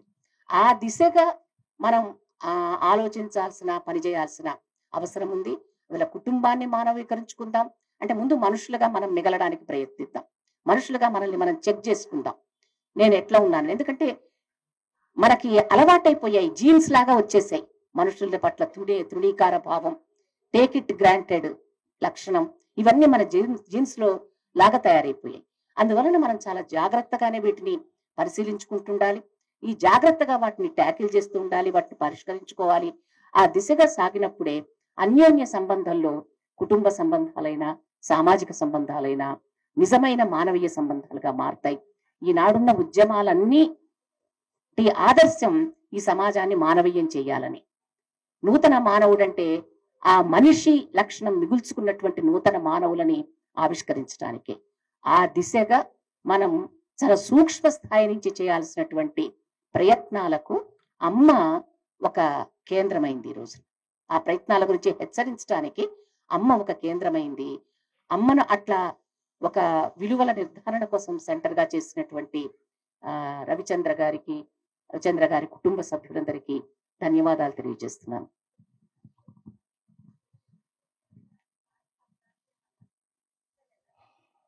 కాచేని విద్వాయి గారు కుటుంబ సంబంధాల్లో ఉండేటటువంటి మానవీయత గురించి అనేక విషయాలు చెప్పారు. సారాంశంలో కుటుంబ సంబంధాల్లో ఆస్తి సంబంధాలు ప్రిడమినెంట్ గా ఉంటాయి. అయితే ఆస్తి సంబంధాలను అధిగమించి మానవ సంబంధాలను మాత్రం పెంపొందించుకోవాలని ఆకాంక్షించారు. మనిషి ప్రయత్నమైన, వివిధ సామాజిక ఉద్యమాలు చేసే ప్రయత్నాలైనా అందుకోసం మాత్రమే చేస్తున్నాయి. వారికి ధన్యవాదాలు. ఇక కొంతమంది ఈ సందర్భంగా సందేశాలు ఇవ్వాల్సి ఉంది. అయితే ఎక్కువ సమయం తీసుకోకుండా సంక్షిప్తంగా సందేశాలు ఇవ్వవలసిందిగా అందరినీ నేను కోరుతున్నాను. ముందుగా అమ్మా నాన్న ఆశ్రమ నిర్వాహకులు గాదే ఎన్ఐ గారు సందేశం ఇస్తారు. ఈరోజు కుసుమ రాధాబాయి గారి యొక్క జీవితాన్ని స్మరించుకునే ఒక అవకాశం, అదేవిధంగా మానవ సంబంధాలు ఏ విధంగా ఉండాలి, కుటుంబ జీవితం ఏ విధంగా ఉండాలి, అమ్మ ప్రేమ, తల్లి ప్రేమ ఏ విధంగా మనం ఆస్వాదించాలి అనే విషయాలకి స్మరించుకోవడానికి, చర్చించుకోవడం కోసం ఈ అవకాశం కల్పించినందుకు కృతజ్ఞతలు, ధన్యవాదాలు. మనందరం ప్రాథమికంగా మన మనుషులం. ఎంత గొప్ప వ్యక్తి అయినా, ఎంత గొప్ప కమ్యూనిస్ట్ అయినా, విప్లవకారుడైనా, ఉద్యమకారుడైనా, వాళ్ళు ఎవరైనా కానీ ప్రాథమికంగా మనుషులు. వాళ్ళు మనిషి అనే ఒక 3 అక్షరాల జీవితాన్ని అందించినటువంటి ఆ 9 మాసాలు మోసి రక్తస్రావం చేసి పేలుబంధాన్ని తెంచి ఈ జన్మనిచ్చినటువంటి ఆ తల్లి రుణం తీర్చుకోవడం అంటే మనం ప్రాథమికంగా మనిషిగా బతకడమే. తల్లికి మనం ఇచ్చే ఆ గొప్ప ఘనకీర్తి ఏంటంటే మనం మనిషిగా బతకడం, మనిషి విలువలతో బతకడం. ఆ మనిషి అనే 3 అక్షరాల మానవ విలువలు కలిగి ఉంటే దాని తర్వాతనే నువ్వు మానవతావాదివా, నువ్వు ప్రజాస్వామ్యవాదివా, నువ్వు ఉద్యమకారుడివా, నువ్వు విప్లవకారుడివా, నువ్వు కమ్యూనిస్టు అనేది అవన్నీ తర్వాత వచ్చాయి. ఎప్పుడు చెప్పేవాళ్ళు విప్లవ జీవితంలో ఉన్నప్పుడు కూడా ఎప్పుడు చెప్పేవాళ్ళు, కామ్రేడ్ నువ్వు కమ్యూనిస్ట్ అని ఎప్పుడు అనుకోకు, నువ్వు మనిషిగా మనిషి లక్షణాలతోటి బతకడం నేర్చుకో. మనిషిగా బతకడం నేర్చుకుంటే అప్పుడే ఉన్నతమైనటువంటి సమాజాన్ని నిర్మించగలుగుతామని చెప్పేవాళ్ళు. కానీ మారుతున్న కాలక్రమంలో మనందరం కూడా నేను విప్లవకారుని అయిపోయినా, నేను కమ్యూనిస్టు అయిపోయినా, నేను ఉద్యమకారుని అయిపోయినా అనే భ్రమంలో బతుకుతూ మనిషి లక్షణాలను కోల్పోతున్నటువంటి నేటి సమాజంలో మనం వాటిని నిలపడానికి ప్రయత్నం చేసే లక్షణంలో చాలా మందిని చూస్తామని. ఇక్కడ ఉన్న వాళ్ళు కూడా చాలా మంది వాళ్ళ కుటుంబ సభ్యులు అన్నదమ్ములున్నా, అక్క చెల్లెళ్ళున్నా ఒకవైపు సామాజిక స్పృహతోటి, సామాజిక బాధ్యతతోటి కార్యక్రమాల్లో పాల్గొంటూనే అమ్మ నాన్నకి, తల్లి తండ్రికి సేవలు అందించే వాళ్ళు ఇక్కడ చాలా మంది ఉన్నారు. అదే మన ఆదర్శముక్తులైనటువంటి, మన సహచరులైనటువంటి విప్లవకారులు మనకు అందించిన సందేశంగా మనం తీసుకోవాలి. వాళ్ళు ఎప్పుడు మనం చెప్తా ఉంటారు, కామ్రేడ్ మీరు మనిషిగా బతకడం నేర్చుకోండి, మనిషి విలువలతో బతకడం నేర్చుకోండి, తర్వాతనే మిగతా అన్ని. బాలగోపాల్ సార్ ఎప్పుడు అనేది, మేము ఇక్కడ చదువుకున్నప్పుడు ఆయన ఒకసారి సైకిల్ మీద రాజకీయ పాఠశాలకి తీసుకుపోతున్నప్పుడు కొంత దూరం పోయిన తర్వాత సైకిల్ ఆపమన్నాడు. ఏదో మూత్రం పోతాడేమో ఆపమన్నాడు అనుకున్నా. ఆపిన తర్వాత స్టాండ్ వేయమన్నాడు. స్టాండ్ వేసిన తర్వాత ఆయన ఏటన్నా పక్కకు పోయి వస్తాడు అనుకున్నా, పోలే. హ్యాండిల్ పట్టుకొని స్టాండ్ తీసి సైకిల్ దొక్కడానికి మొదలు పెట్టాడు. సార్ నేను దొక్కుతా కదా అని అంటే, ఇన్నారెడ్డి నేను మనిషిని, నా మనిషి లక్షణాలు పోగొట్టకు, నువ్వు నేను లెక్చరర్నో ప్రొఫెసర్నో నన్ను ఇక్కడ భావించకు, నేను ఒక మనిషిని, ఇక్కడ దాకా నువ్వు శ్రమ చేస్తావు, ఇక్కడి నుంచి నేను శ్రమ చేయాలి, అదే మనిషి లక్షణం అంటే అని గొప్పగా చెప్పిండు. దాని తర్వాత ఆయన తిరిగి నేను చేతగాక కారణాల వల్ల పూర్తికాల విప్లవ జీవితం నుంచి బయటకు వచ్చిన తర్వాత ఆయన అడ్వకేట్ వృత్తిలో ఉన్నప్పుడు మళ్ళొకసారి పోయి కలిసినప్పుడు, సార్ ఏ విధంగా ఉంది జీవితం అని అడిగిన.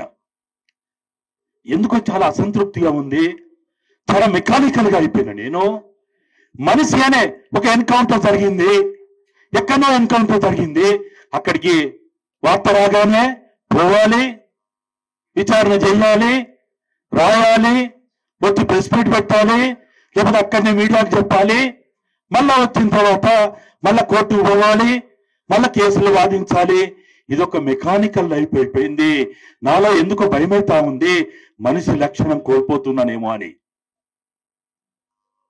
అంటే మనిషి ఒక ప్రయాణంలో, ఒక జీవితంలో మనిషి లక్షణాన్ని కోల్పోకుండా, మనిషి అనే లక్షణం కోల్పోతే మానవత్వం ఉండదు, ప్రజాస్వామ్యం ఉండదు, లేకపోతే విప్లవకారుడు ఉండదు, ఉద్యమకారుడు ఉండదు, కమ్యూనిస్ట్ అసలే ఉండదు. కాబట్టి మనం మనుషులుగా బతకాలి. ఎక్కడ ఉన్నా, ఏ వృత్తిలో ఉన్నా, ఏ పనిలో ఉన్నా, ఏ జీవితంలో ఉన్నా, ఏ వయసులో ఉన్నా మన తల్లి ఆ జీవితాన్ని ఇస్తుంది, మనకి ఆ సందేశాన్ని ఇస్తుంది. అటువంటి తల్లులని మనం నిత్యం మర్చిపోకుండా వాళ్ళకి వీలైనంత సేవ చేసి వాళ్ళని గౌరవిస్తారని ఆ క్రమంలో రవిచంద్ర, నాకు తెలుసు రవిచంద్ర, దాదాపుగా సంవత్సరం క్రితం వాళ్ళ అమ్మ సేవ కోసం ఎవరైనా ఒంటరి మహిళలు ఉంటే నాకు కొద్దిగా పరిచయం చెయ్యి, మా అమ్మకి చేయూతగా ఉండడానికి అవసరం ఉందని చెప్పి నాకు చాలాసార్లు ఫోన్ చేసి అడిగిండు. అంటే ఎంత బాధ్యతగా ఉన్నా, ఎన్ని పనులలో ఉన్నా, ఎంత బిజీగా ఉన్నా అమ్మని కాపాడుకోవడానికి పడే తపన అంత గొప్పగా ఉంటుందని భావిస్తూ, అటువంటి కుసుమ రాధాబాయి అనగానే కుసుమ గంగాధర్ గుర్తొస్తా ఉంటాడు మాకు. తెలంగాణ ఉద్యమంలో ముందుండి ప్రాణాలు అర్పించినటువంటి కుసుమ గంగాధర్. అట్లా ఇట్లా చాలా మంది ఎవరైతే మనకి ఆదర్శమూర్తులుగా ఉన్నారో వాళ్ళని జ్ఞాపకం చేసుకుంటూ మనిషిగా బతకడానికి ప్రయత్నం చేద్దామని, ఆ ప్రయాణంలో ఈ తల్లులను ఆదర్శంగా తీసుకుందామని భావిస్తూ నాకు ఈ అవకాశం ఇచ్చిన ధన్యవాదాలు. ఎన్ఐ గారికి కృతజ్ఞతలు. ఇప్పుడు లక్ష్మణ్ గారు సిఎల్సి అధ్యక్షులు, వారు మాట్లాడతారు. ఉన్నాను రవిని వయసు అడిగి తెలుసుకుంటున్నప్పుడల్లా ఇప్పుడు 93, 94 ఏజ్లో చనిపోయింది. మనసులో ఆయనతో కూడా ఇంకొక 6 సంవత్సరాలు బ్రతికితే ఎంత బాగుండు అని. 100 సంవత్సరాలు బ్రతికేది నిండు జీవితం. చాలా ఆరోగ్యంగానే ఉండింది, పలకరించేది, గుర్తుపట్టేది, బాగున్నారా నాన్న అని అడిగేది, పోయినప్పుడల్లా గుర్తుపట్టి మాట్లాడేది. ఓ రకంగా అమ్మ అన్ని సంవత్సరాలు బ్రతికి ఉంటాం. మన సొంత జీవితంలో, తాను కనుక్కున్న పిల్లల జీవితంలో ఆ జీవన ఒడుదొడుకులన్నిటినీ గమనిస్తూ ఎప్పటికప్పుడు సూచనలు ఇస్తూ, సలహాలు ఇస్తూ మనల్ని వెన్నంటి ఉండమనేది. ఎంత మనం పెద్దవాళ్ళమైనా ఉద్యమ జీవితంలో ఎంత పెద్ద ఉద్యమ జీవితాన్ని అనుభవిస్తున్నా ఇంటికి వెళ్ళగానే అమ్మను చూడగానే చిన్నపిల్లలం అయిపోతాం. చాలాసార్లు రవిచంద్ర కూడా అమ్మను గురించి చాలాసార్లు గుర్తు చేసుకునేవాడు. సమావేశాల్లో కూడా లేట్ అవుతుంది, నేను వెళ్ళిపోవాలి, అమ్మను చూసుకోవాలి అని. అమ్మను చూసుకోవడం కోసం చాలా శ్రద్ధ వహించాడు. కనుకనే బహుశా ఇన్ని సంవత్సరాల అమ్మ బ్రతకగలిగింది. అయితే ఎక్కడో మన ఉద్యమ జీవితం ఎడల మనకు ఏర్పడిన భావాల వెనక, మనం ఏర్పరచుకున్న ఆ విశ్వాసాల వెనుక ఎక్కడో ఒక చోట ఖచ్చితంగా అమ్మ ఉంటుంది. అమ్మ తినబెట్టేటప్పుడు కానీ, పాలు ఆపేటప్పుడు కానీ అమ్మ ప్రభావం చాలా ఉంటుంది. మనకు అది కనబడదు. తను కోరుకున్న ఆశయాలు, తను కోరుకున్న ఆదర్శాలు, తాను ఆశించిన విప్లవ భావాలు ఏదో ఒక రూపంలో, ఏదో ఒక గెస్చర్లో, ఏదో రకంగా ఒక మనిషి జీవితం, ఒక కమ్యూనిస్టు జీవితం ఎట్లా ఉండాలో, ఒక కమ్యూనిస్టుగా ఎట్లా బ్రతకాలో, తన చేష్టలు, తన మాటలు, తాను పెట్టిన అన్నము, తాను ఇచ్చిన పాలు, వాటితో పాటుగా ఈ భావాలను తల్లి అందిస్తుంది. అవే భావాలు రవిచంద్రకు అందించటం వల్లనే రవిచంద్ర ఈ మార్గంలో నడవగలిగాడు. మాకు రవిచంద్ర లాంటి ఉద్యమాలకు ఒక గొప్ప వ్యక్తిని అందించిన అమ్మకు పౌర హక్కుల సంఘం, నేను వ్యక్తిగతంగా ఘనంగా నివాళులు అర్పిస్తా ఉన్నాను. అమ్మ చనిపోయినప్పుడు ఒక కోరిక, దీర్ఘకాలంగా చూస్తున్నాం కనుక 100 సంవత్సరాల తర్వాత చనిపోతే తప్పనిసరిగా తన అంతిమ యాత్రలో నడవాలని, ఆ పాడని కాస్తన్నా ముట్టుకోవాలని ఆశ ఉండే. కానీ ఉద్యమం అప్పచెప్పిన పనుల్లో ఢిల్లీలో ఉండటం వల్ల ఆ రోజు అక్కడ అంతిమ యాత్రలో అడుగులు వేయలేదు. నాకెందుకో అమ్మ చనిపోతే ఆ అంతిమ యాత్రలో ఉండాలని ఉంటుంది. మల్లు స్వరాజ్యం చనిపోతే కూడా పరుగులు తీసి ఆ యాత్రలో పాల్గొన్నాను. కానీ ఇక్కడ ఈ అవకాశం లేదు.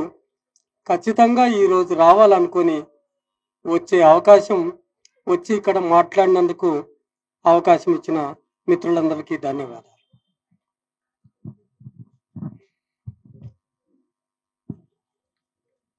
లక్ష్మారెడ్డి కృతజ్ఞతలు. గుంటూరులో కామ్రేడ్ పురుషాంతరాజు మెమోరియల్ కమిటీ అనే ఒక కమిటీ పనిచేస్తున్నది. ఆ కమిటీ బాధ్యులు వెంకటేశ్వరరావు గారు మాట్లాడతారు. మిత్రులు, అమ్మ యాదిలో రవిచంద్ర గారు ఏర్పాటు చేసిన సభకి మాట్లాడాలని నేను రాలేదు యాక్చువల్గా. అందువల్ల రవిచంద్ర గారు ఒక విద్యా స్ఫూర్తి అందించిన తల్లిని సమావేశంలో హరగోపాల్ గారు, కాచాయని గారు చెప్పే 4 మాటలు విందామని చెప్పి ఇక్కడికి వచ్చాము. అయితే రవిచంద్ర గారి గురించి మాకు గుంటూరులో ఆయన చాలా ఉద్యమ స్ఫూర్తిని అందించేవాళ్ళు. ప్రతి చిన్న రాత్రిపూట ఎప్పుడు రమ్మన్నా కానీ లేకపోతే చిన్న చిన్న సమావేశాలు జరిపిన వీటిలో కూడా ఆయన వచ్చి పాల్గొని గ్రూప్ డిస్కషన్స్ అన్ని కూడా చేసి ఈ సమాజం ఎలా సమాజంలో వచ్చే యొక్క ఒడిదుడుకులు కానీ వీటన్నిటిని కూడా ఎలా పరిష్కరించాలని చెప్పేసి అని ఒక నిబద్ధతతోటి నిజాయితీతోటి కలిసి పనిచేయటానికి ఆయన స్ఫూర్తిని అందించినట్టు యొక్క ఒక ఉద్యమకారుడు. అలాంటి ఉద్యమకారుణ్ణి కన్నా తల్లి నాకు వ్యక్తిగతంగా పరిచయం లేకపోయినప్పుడు కూడా అలాంటి మాతృమూర్తికి జోహాలు అర్పిస్తూ ఈ అవకాశం ఇచ్చినందుకు కమ్రేడ్ పురుషోత్తమరాజు గారి మెమోరియల్ ట్రస్ట్ తరఫున ధన్యవాదాలు తెలుపుకుంటూ ముగిస్తున్నాను. వెంకటేశ్వరరావు గారికి కృతజ్ఞతలు. Telangana residential education teachers association కు పూర్వ బాధ్యులు కృష్ణప్రసాద్ గారు.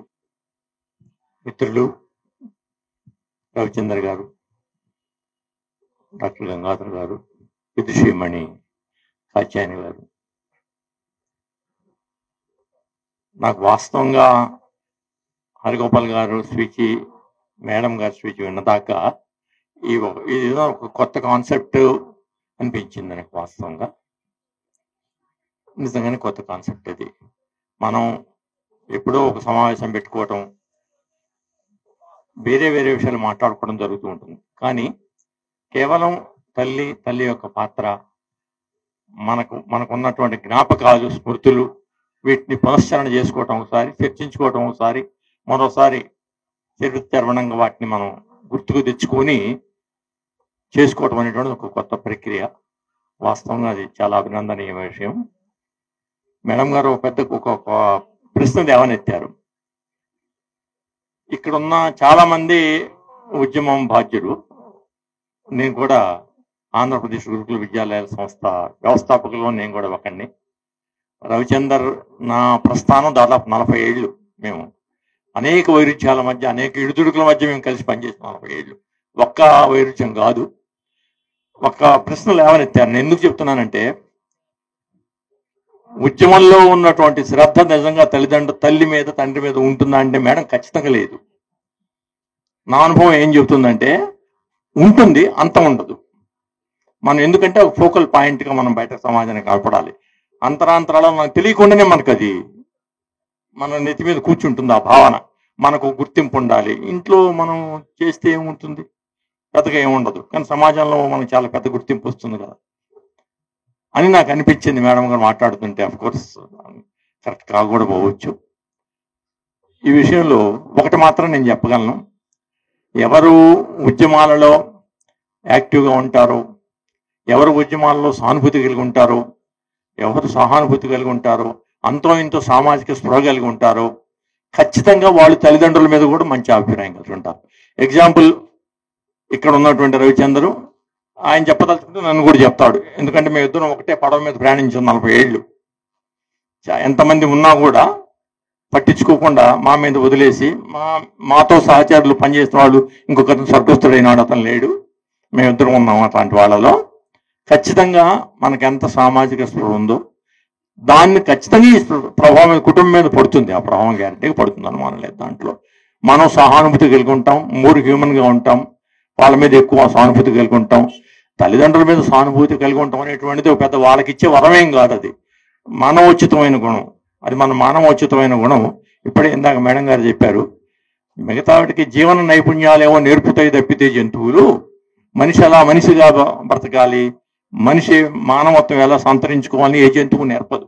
మనం అవకాశం ఇచ్చినటువంటి పెద్దలందరికీ కూడా నమస్కారం, కృతజ్ఞతలు. Thank you very much. మాయమైపోతున్నాడమ్మా మనిషన్నవాడు, ఓ మచ్చుకైనా లేడు చూడు మానవత్వం ఉన్నవాడు. 100 కోటికో ఒక్కడే ఒక్కడు, ఎడ ఉన్నడగాని కంటికి కనరాడు. మాయమైపోతున్నాడమ్మా మనిషన్నవాడు, ఓ మచ్చుకైనా లేడు చూడు మానవత్వము ఉన్నవాడు. నిలువెత్తు స్వార్థము నీడలాగొస్తుంటే చెడిపోతాయేమవుతాడమ్మా. ఆత్మీయ బంధాలు ప్రేమ సంబంధాలు దిగజారుతున్నాయోయమ్మా. అవినీతి పెనుఆశ అంధకారములోన చిక్కిపోయి రోజు శిథిలమవుతున్నాడు. ఇనుప రెక్కలడేగా విసిరిన పంజకు కోడి పిల్ల చిక్కి కొట్టుకుంటున్నాడు. ఉట్టికి స్వర్గానికి అందకుండా తుదకు అస్థి పంజరమై అగుపించనున్నాడు. కదిల విశ్వము తన కనుసన్నలో నడుమ కనుబొమ్మలగరేసే కాల గమనములోన కుక్క నక్కల దైవ రూపాలుగా కొలచి పంది నందిని చూస్తే పడి మొక్కుతుంటాడు. చీమలకు చక్కెర పాములకు పాలోసి జీవకారుణ్యమే జీవితం అంటాడు. తోడబుట్టిన వాళ్ళ ఊరవతలకు నెట్టి కులమంటూ ఇలా మీద కలహాల గిరిగీసే 25 పైసల గరొత్తులా కాల్చి 65 కోట్ల వరములడుగుతాడు. దైవాల పేరుతో చందాల కైదంద భక్తి ముసుగు తొడిగి బలెపోజు కొడతాడు. ముక్తికై ఆనరుడు రక్కసుల రాజయ్యే రాకాసి రూపాన రంజుల్లుతూ మనిషి మాయమైపోతున్నాడమ్మా మనిషన్నవాడు. అవసరానికి మనిషి సృష్టించి రూపాయి చుట్టూ తిరుగుతున్నాడమ్మా. రూపాయికి ఏ పాపానికైతే ఒడిగట్టనదిగా చూడమ్మా. కోటి విద్యలు మనిషి కూటి కన్నది పోయి, కోటి విద్యలు మనిషి కూటి కన్నది పోయి, కోట్లకు పడగెత్త కోరికలు చెలరేగి కళ్ళు పొరలు గమ్మి కామముతో ఊరేగి వెకిలి చేష్టలతో నివేదిస్తూ ఉన్నాడు. కన్నవాళ్లకు రోజు కన్నీళ్ళె మిగిలించి, కన్నవాళ్లకు రోజు కన్నీళ్ళె మిగిలించి కౌగిళ్ళ స్వర్గమని కలలు గంటున్నాడు. చీకటైతే చాలు చిత్తుగా తాగేసి, చీకటైతే చాలు చిత్తుగా తాగేకి వారి వరసలు కాస్త మరచిపోతూ నరుడు మాయమైపోతున్నాడమ్మా మనిషన్నవాడు. ఆధ్యాత్మికకు ఉన్న అర్థమే తెలియక అందుడైపోతున్నాడమ్మా. హిందూ ముస్లిం క్రీస్తు సిక్కు పార్సీలంటూ తనను తామరిచనోయమ్మా. మతములో గణితము అన్న మాట మరచి మత ఘర్షణల మధ్య కనుమరుగైపోతూ మాయమైపోతున్నాడమ్మా మనిషన్నవాడు. ఓ మచ్చుకైనా లేడు చూడు మానవత్వము ఉన్న వాడు. Thank you. లేకపోతే టీపీఎఫ్ ప్రధాన బాధ్యురాలు బి రమాదేవి గారు.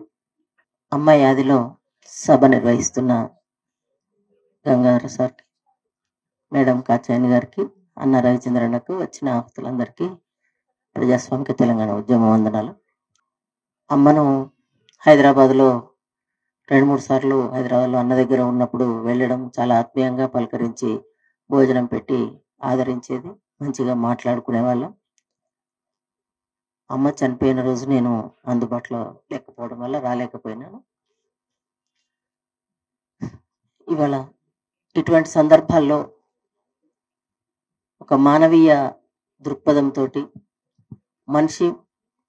మనిషిగా కుటుంబం నుండి సమాజం వరకు ఎదిగిన క్రమంలో మనిషిగా ఉండకుండా చేస్తున్న ఆటంకాల్లో ప్రధానమైంది మతం. ఆ మతం పేరుతో ఉన్న విశ్వాసాలు వ్యక్తిగతంగా ఉండేవి ఇవాళ సామాజీకరించబడి సమాజంలో అనేక సమస్యలు, ఘర్షణలు సృష్టించబడడానికి ప్రధాన కారణం అవుతూ ఉన్నాయి. ప్రధానంగా మనం ఈ హిందువుగా చెప్పుకుంటున్న సందర్భంలో మన ప్రమేయం లేకుండా మనమే హిందువులుగా మార్చబడుతున్న క్రమంలో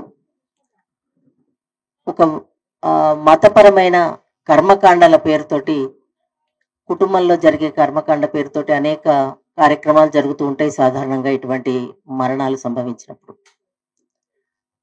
మనిషి బ్రతికుండగా కనీసం ఒక పిడికెడు అన్నం పెట్టడానికి ముందుకు రాని మనుషులు, బతికుండగా తల్లిదండ్రులను సక్రమంగా చూసుకోలేని మనుషులు, చనిపోయిన తర్వాత లక్ష రూపాయల నుంచి మొదలు పెడితే విపరీతంగా వాళ్ళ శక్తిని బట్టి వాళ్ళ హోదాను చూపించుకునే విధంగా కర్మకాండలు, ఈ ఇతర కార్యక్రమాలు మాత్రం చాలా ఘనంగా చేస్తూ ఉంటారు. ఉన్నప్పుడు మనుషుల మధ్య ఉండాల్సిన మానవ సంబంధాలన్నీ కూడా ఆర్థిక సంబంధాల్లో కొట్టుకొని పోతూ, అందుకే మార్క్స్ మానవ సంబంధాలన్నీ ఆర్థిక సంబంధాలు అన్నప్పుడు చాలా మంది అది ఎట్లా కరెక్ట్ అవుతుంది, మానవ సంబంధాలు మనిషి మధ్య ఉండే సంబంధాలు ఆర్థికం చుట్టూ ఎలా తిరుగుతాయి అన్నప్పుడు ఇవాళ మొత్తంగా ఎక్కువ శాతం ఆర్థిక సంబంధాల్లోకే కొట్టుకుపోతూ బతికుండగా అనేక ఘర్షణలకు కారణం అవుతూ ఉన్నది. ఇంతకుముందు మనం మేడం చెప్పినట్టుగా ఆస్తి, అహంకారం, స్త్రీ పురుష అసమానత, సమాజంలో ఉన్న ఇతర కుల మత అసమానతలన్నీ కూడా మన జీవితం మీద, మన కుటుంబంలో, మన చుట్టూ ఉన్న సమాజంలో ప్రతిబింబిస్తూ మనిషి నుంచి మనిషిని వేరు చేస్తూ ఉన్నాయి. అయితే చనిపోయిన తర్వాత ఇవన్నీ కూడా పితృస్వామ్య భావజాలకి, మనవాద దృక్పథంతో మనువు అనేవాడు సృష్టించిన దాంట్లో కొట్టుకుపోతూ ఇవాళ మనుస్మృతిని మళ్ళీ ముందుకు తీసుకొస్తున్న కేంద్ర ప్రభుత్వ విధానాల పరంపరలో మతం ఇవాళ ఒక వికృత రూపం దాల్చి, మత స్వభావం, మతం మీద ప్రేమ ఉండడం, ఎవరి మతాన్ని వాళ్ళు వ్యక్తిగతంగా గౌరవించుకోవడం వేరు, కానీ అది వాళ్ళ ప్రజాస్వామిక విలువలకు తూట్లు పొడుస్తూ ఆ ప్రజాస్వామిక విలువలు అనేవి కుటుంబంలో కూడా లేకుండా పోయే పరిస్థితి వల్ల రావడం జరుగుతున్నది. ఈ ప్రజాస్వామిక విలువలు ఉన్నప్పుడు తల్లికి కుటుంబంలో గౌరవం ఉంటుంది, భార్యకు కుటుంబంలో గౌరవం ఉంటుంది, భార్యాభర్తల మధ్య గౌరవం ఉంటుంది, కుటుంబంలో ఉన్న వ్యక్తులందరి మధ్య కూడా ఒక ప్రేమపూర్వక, ఒక మర్యాదపూర్వకమైన, గౌరవప్రదమైన స్నేహ సంబంధాలు కొనసాగుతాయి. వివాహం నుండి మొదలు పెడితే చావు వరకు ప్రతి సందర్భంలో కూడా మనకు ఈ మంత్రతంత్రాల పేరుతోటి జరిగే కార్యక్రమాలన్నింటిలో కూడా వాటి గురించి తెలిసినా తెలియకపోయినా వాటిని గుడ్డిగా అనుసరిస్తూ మనుషులు మరి అన్ని మాట్లాడుకుంటున్న వాళ్ళు ఈ వ్యక్తుల మధ్య ఇటువంటి అనర్థాలు ఎందుకు తీసుకొస్తున్నారు అనేది కూడా తీసుకోవాల్సిన సందర్భం ఇది. ఇట్లా అనేక విషయాలు మాట్లాడుకోవాలంటే ఒక ప్రత్యేక సందర్భంలో మాత్రమే మనం చర్చించుకుంటున్నాం, తర్వాత మళ్ళీ వాటిని వదిలేస్తున్నాం. ఉద్యమ సందర్భంగా ఉద్యమ స్ఫూర్తితో పనిచేస్తున్న క్రమంలో ఉద్యమాలకు సంబంధించిన విషయాలు అనేకం మాట్లాడుకుంటున్నాం, కానీ ఇవాళ కుటుంబాలకు మధ్య దూరం కూడా పెరిగింది. సామాజిక సంబంధాల్లో, సామాజిక ఉద్యమాల్లో ఉన్న వాళ్ళ మధ్య కూడా వివిధ కారణాల వల్ల సామాజిక కుటుంబాలుగా గతంలో మనం ఉన్నాం. గతంలో ఒకళ్ళింటికి ఒకళ్ళు వెళ్లే వాళ్ళం, ఖాళీ దొరికినప్పుడు స్నేహంగా అటు వెళ్ళినామంటే అటువైపు ఉన్న వాళ్ళతోటి పలకరించుకునే వాళ్ళం, మాట్లాడుకునే వాళ్ళం, పిల్లలు పెద్దలు అందరు కలిసేవాళ్ళు. కానీ వీళ్ళ పిల్లలు ఎవరో వాళ్ళకి తెలియదు, వీళ్ళ తల్లి ఎవరో వాళ్ళకి తెలియదు, వీళ్ళ భార్య ఎవరో వాళ్ళకి తెలియదు. ఇటువంటి ఒక ఏమంటారంటే నాకు చాలా బాధ అనిపించే విషయం అది. ఎందుకంటే నేను 40 సంవత్సరాలుగా ఈ మన సామాజిక ఉద్యమ సంబంధాల్లో ఉన్న పరిస్థితుల్లో నుంచి ఇవాళ చూస్తే నిజంగా చాలా నిర్లిప్తంగా అనిపిస్తూ ఉంటది. చాలా ఘటనలు జరిగినప్పుడు, ఎన్కౌంటర్ జరిగినా, ఏది జరిగినా ఆ రోజుకు బాధపడుతున్నాం, ఆ కుటుంబాలను కలవగలిగితే కలుస్తున్నాం, లేకపోతే లేదు. తర్వాత మళ్ళీ మన రొటీన్ లో మనం ఉండి ఒక జీవోత్సవాల్లాగా బతుకుతున్నామేమో అనిపిస్తూ ఉంటుంది. ఎందుకంటే ప్రతిరోజు మనకు కలిసి స్నేహాలు, కలిసి తిరిగే స్వభావాలు, కలిసి ఉండే మనుషులు దూరం కావడం అనేది కేవలం ఏదో ఒక ఉద్యమ సందర్భంలో కలిసి హాయ్ అంటే హాయ్ అనుకున్నట్టు కాకుండా మనలో కూడా ఈ మానవీయ సంబంధాలు కొనసాగాల్సిన అవసరం, బాధ్యత మన మీద అందరి మీద ఉంది అని తెలియజేస్తూ, అటువంటి సంబంధాన్ని మనమంతా కూడా కొనసాగిస్తేనే ఇటువంటి పరిస్థితుల లోపల ఒకళ్ళకొకళ్ళం అండదండగా తోడు నీడగా ఉండగలుగుతాం. కుటుంబాల్లో కూడా మార్పు తీసుకురావడానికి మనం ప్రయత్నం చేయగలుగుతాం. ఎందుకంటున్నా అంటే ఒక దశలో 80-90 లోపల కులాంతర మతాంతర వివాహాలు చేసుకున్న వాళ్ళము ఉన్నాం, లేదా ఆ భావనకు గురై అట్లా పెరిగిన ఉపాధ్యాయులుగా, ఉద్యమకారులుగా ఎదిగిన వాళ్ళు ఉన్నారు. కానీ వాళ్ళ పిల్లలకు పెళ్లిళ్ళు, సంబంధాల విషయాలకు వచ్చేసరికి ఎక్కడెక్కడో వెతుక్కోవాల్సిన పరిస్థితులు ఏర్పడుతూ ఉన్నాయి. మనం అంతా కలిసి ఒకటిగా ఉన్నప్పుడు మన పిల్లల మధ్య స్నేహ సంబంధాలు కొనసాగితే ఈ వెతుకులాట ఎక్కడో ఎవరినో తెచ్చుకొని మళ్ళీ వాళ్ళతో మనకు ఒక స్వారూప్యత, ఒకళ్ళ స్వభావాలకు ఒకళ్ళ స్వభావాలు పడకపోవడము, పెళ్లిళ్ళైన కొద్ది రోజులకి మళ్ళీ విడుదల చేయాల్సిన పరిస్థితులు, విడిపోయే పరిస్థితులు ఏర్పడటానికి వీటన్నిటికి కూడా మనం కొన్ని లోపాలు సవరించుకొని ముందుకు సాగాల్సిన అవసరం, బాధ్యత మన మీద ఉంది అని తెలియజేస్తూ, రవిచంద్ర అన్న మాతో TPF లో ప్రయాణం చేసిన కాలంలో ఎప్పుడు కూడా మాతో అండదండగా ఉంటూ ఏ రాత్రి ఏ పగలైనా మేమంతా కలిసి ఒకటిగా తిరిగినాం, పనిచేసినాం. ఇప్పుడు కూడా మాకు అట్లానే ఉంటాడు అండగా అని చెప్పి తెలియజేస్తూ, ఈ అవకాశం ఇచ్చినందుకు అమ్మకు మరొకసారి జోహార్లు, అన్న కుటుంబానికి సహానుభూతిని తెలియజేస్తున్నాను. Thank you. రామాదేవి గారికి కృతజ్ఞతలు. DTF ప్రధాన కార్యదర్శి లింగారెడ్డి గారు. అమ్మ చనిపోయిన సందర్భంగా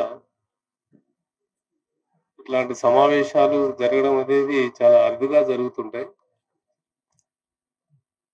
అయితే ఒకటి, అమ్మను గుర్తు చేసుకోవడం, అమ్మ మనల్ని ఎలా ప్రేమించింది, ఎట్లా తీర్చిదిద్దింది, ఆమె ఆశయాలు ఏముండే, లక్ష్యాలు ఏముండే అనేటువంటిది మనన చేసుకోవడం అనేటువంటిది ఒక మంచి కార్యక్రమం. రోజు రోజుకి ఆ పనులు చేయలేనటువంటి పరిస్థితులు ఇవాళ వస్తున్నాయి. మీరు కర్మకాండ చేయకపోతే ద్రోహులు అని ఒక ఊరే వెలివేసినటువంటి సందర్భం మన అనుభవంలో ఉన్నాయి. నాకు తెలిసిన ఒక 2-3 దాంట్లో నీకు ఆస్తులు ఇవ్వకపో, నువ్వు కర్మకాండ ఏదో గుండు కొట్టించుకోకపోతే నీకు ఆస్తులు ఇవ్వకపో అనే క్రైసిస్ కూడా నడుస్తున్నటువంటి దానిలో ఇవాళ మనం చూస్తున్నాం. అయితే నిజానికి అమ్మను ఎట్లా చివరి దశలో, లేదా వాళ్ళు చేతలు ఉడిగి వాళ్ళకి ఇతరుల అవసరాలు ఏర్పడినప్పుడు ఒక వ్యవస్థ అనేది ఉండాలి. ఆ వ్యవస్థ లేకుండా పోయింది. ఇవాళ ప్రైవేటీకరణలో భాగంగా ప్రతి మనిషి తన జీవితాన్ని ఎక్కడో ఒక దగ్గర బతకాలి అనేటువంటి దాంట్లో వాళ్ళని ఎవరు చూసుకోవాలి అనేటువంటి ఒక కామన్ వ్యవస్థ అనేది లేనటువంటి క్రమంలో మనం రోజు చూస్తున్నాం, పేపర్లలో ఇక్కడ అక్కడ పరిశీలిస్తా ఉన్నాం. ఈ వ్యవస్థ వచ్చేటువంటి ఒక సమాజం గురించి కూడా మనం మాట్లాడుకోవాల్సిన అవసరాలు ఉంటాయి. ఎట్లా వీళ్ళని చిన్నపిల్లల కంటే ఎక్కువ ప్రేమించాల్సిన అవసరం ఉంటుంది, అంతకంటే ఎక్కువ కేర్ తీసుకోవాల్సిన అవసరం ఉంటుంది. సో అట్లా మనల్ని మనం విస్తరించుకుంటున్నామా అనేటువంటిది ఒక ప్రశ్న ఇవాళ మన ముందు వేలాడుతా ఉంది. నిజానికి ఆ ముసలితనంలో చిన్నపిల్లల్ని, చిన్నప్పుడు మనల్ని ఎట్లయితే ఆమె అల్లారు ముద్దుగా పెంచిందో అంత అల్లారు ముద్దుగా ఆ వయసులో మనం ఏమైనా ఆమెను చూసుకోవడానికి ప్రయత్నాలు చేస్తున్నామా, లేదా అట్లాంటి అవకాశాలు మనకు ఉన్నాయా అనేటువంటిది కూడా ఉంది. కాబట్టి ఈ చరిత్ర అంతా ఒక స్త్రీకి తల్లి అనేటువంటిది చాలా చాలా చెప్పినప్పటికీ, చాలా చాలా పాటలు వచ్చినప్పటికీ వ్యవస్థలో అట్లాంటి ఆలోచనలు కానీ, అట్లాంటి వెసులుబాట్లు కానీ, ఆ వైపు ఆలోచించేటువంటి క్రమం కానీ తగ్గిపోతున్నటువంటి క్రమంలో ఇవాళ ఈ సమావేశంలో ఇట్లాంటి మాటలు మాట్లాడుకొని కొంతమంది అయినా మనం ఎట్లా ఆలోచించాలి, ఏ మానవీయ దృక్పథాన్ని మనం అభివృద్ధి చేసుకోవాలి, ఎట్లా మనం విశాలమై ఒక ప్రత్యామ్నాయంగా ఈ వ్యవస్థలో ఇట్లాంటివి ఉన్నప్పుడు మన ఆలోచనలు ఎలా ఉండాలి అనేటువంటి దానికి ఇది ఉపయోగపడుతుందని ఇట్లా రవిచందర్ గారు. సరే, ఇప్పుడు కుటుంబంలో అందరూ సహకరించాలనే అది కూడా లేదు అసలు వాస్తవానికి. నేను ఇందాక చెప్పినట్టు ఆ పరిస్థితులు కూడా ఉండడం లేదు. కాబట్టి రవిచందర్ తను ఏ మార్గాన్ని అయితే నమ్ముకున్నాడో, ఏ లక్ష్యాలు, ఏ ఆశయాన్ని అయితే నమ్ముకున్నాడో దానిలో భాగంగా ఈ సమావేశం పెట్టి కొంత అమ్మను స్ఫురించుకోవడం, అమ్మ గురించి చెప్పుకోవడం, లేదా ఇట్లాంటి పరిస్థితుల్ని మనం ఎట్లా అర్థం చేసుకోవాలి, దీనికి ఆల్టర్నేట్ ఏమిటి అనేటువంటి ఒక ఆలోచనను ప్రేరేపించడం అనేటువంటిది నిజంగా ఆహ్వానించదగినటువంటి అంశం అనేటువంటిది నేను భావిస్తున్నాను. వారు నిజంగా అభినందనీయులు. ఈ రకంగా ఈ సమావేశాన్ని ఏర్పాటు చేసినందుకు కృతజ్ఞతలు. లింగరెడ్డికి కృతజ్ఞతలు. దళిత లిబరేషన్ ఆర్గనైజేషన్ మారోడి సురేష్ గారు.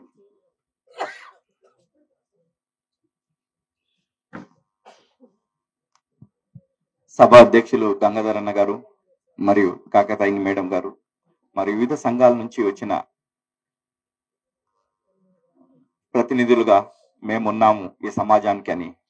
అమ్మ అంటే మనల్ని కన్న తల్లి కాక మనలను, మన తల్లిని కూడా కన్న తల్లి ఈ నేల. ఈ నేలను పూజించేవారు, అమ్మను పూజించేవాడే నిజంగా అమ్మ ఈ తల్లి గురించి కూడా, ఈ నేల తల్లి గురించి కూడా ఆలోచిస్తారు. మరి రవిచంద్ర అన్నగారు దాదాపు అమ్మని ఎంత ప్రేమిస్తున్నానని తెలుసుకోవాలని అంటే, మేము సామాజిక ఉద్యమంలో ఏదైతే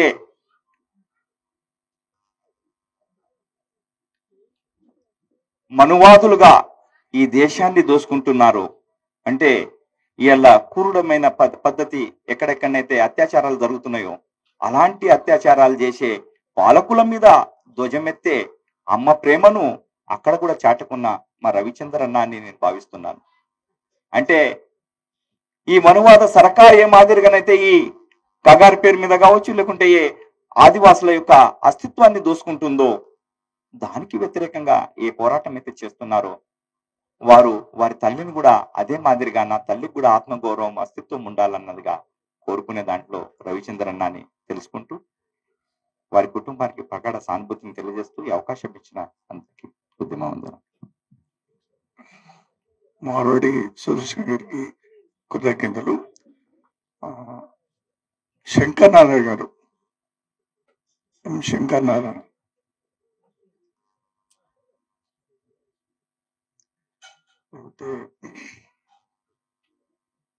చార్వాక ఎస్ఎస్ఎఫ్ చార్వాక.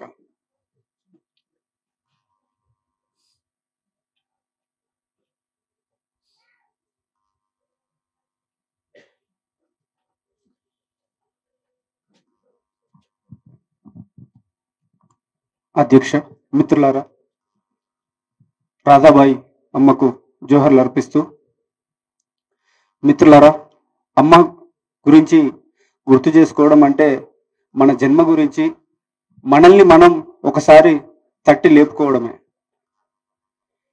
ఎందుకంటే ఇవాళ రవిచంద్ర సారు ఏ విధంగా సమాజంలో ఉన్నాడు, ఎవరి పక్షాన నిలబడ్డాడు, ఎవరి గొంతుకై ఇవాళ ఆయన పనిచేస్తా ఉన్నాడు, వీటన్నిటి వెనకాల తల్లిదండ్రుల ఎంతో కొంత వాళ్ళ త్యాగం అనేది ఉంటుంది.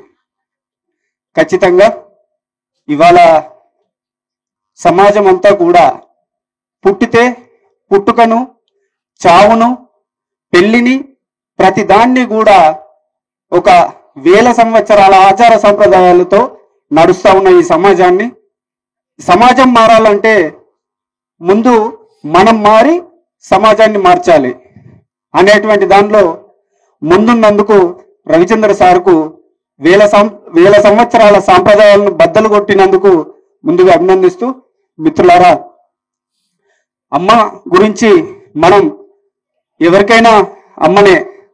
మా అమ్మ 4 సంవత్సరాల క్రితం చనిపోయినప్పుడు సార్కు ఫోన్ చేస్తే అప్పుడు నేను తెలంగాణ ప్రజా ఫ్రంట్ జిల్లా కార్యదర్శిగా పనిచేస్తున్నా ఉమ్మడి ఖమ్మం జిల్లాకి. అప్పుడు సార్కు ఫోన్ చేస్తే సార్ ఒకటే మాట చెప్పారు, అమ్మయ్య అదిలో సభ పెట్టు, నీ ముచ్చట నువ్వు చెప్పు, అక్కడ జరిగే సాంప్రదాయాలు జరుగుతాయి అని చెప్పేసి అని అన్నాడు. అదేవిధంగా మేము అక్కడ అమ్మ యాది సభ నిర్వహించడం జరిగింది. అయితే మిత్రులారా,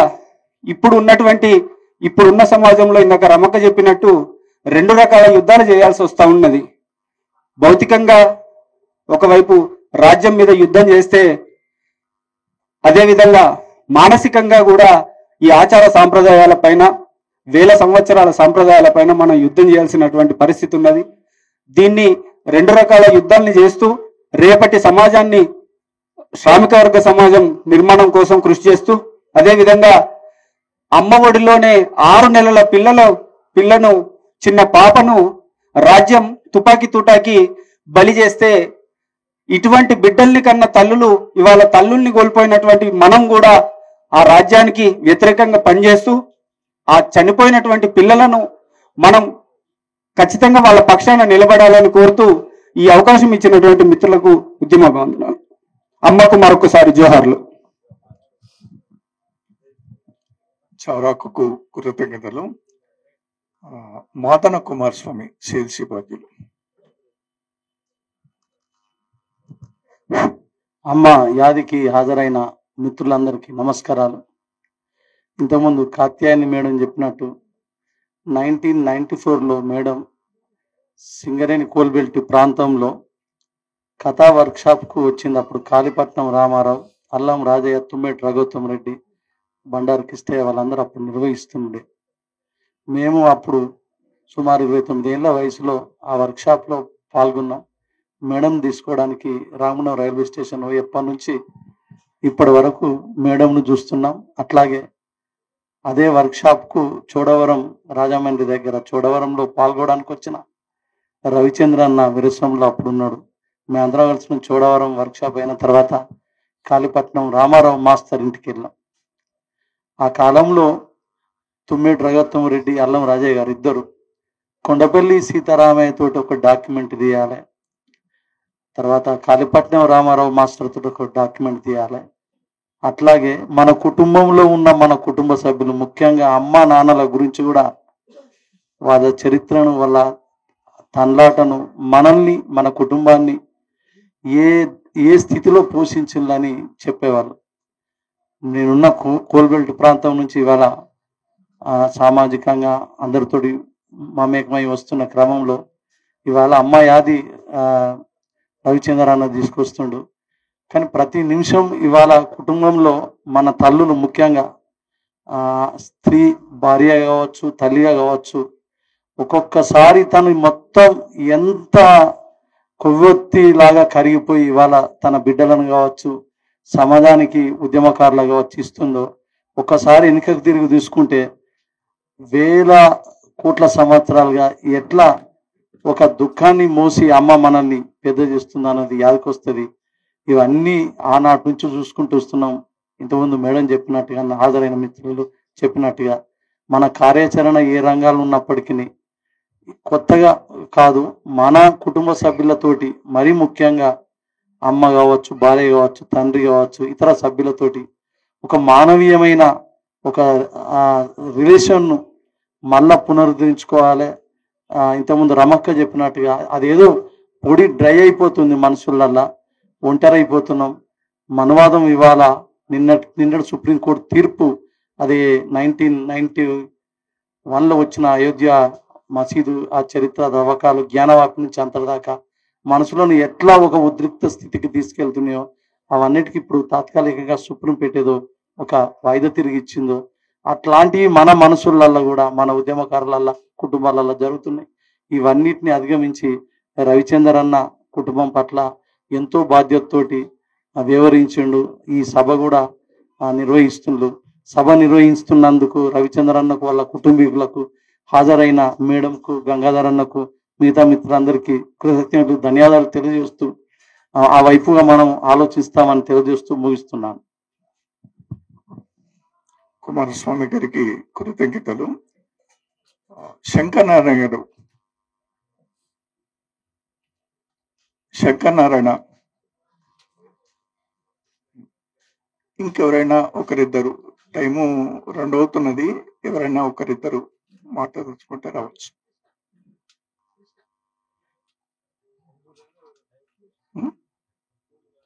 ఎవరైనా బంధువులైనా మిత్రులైనా ఎవరైనా.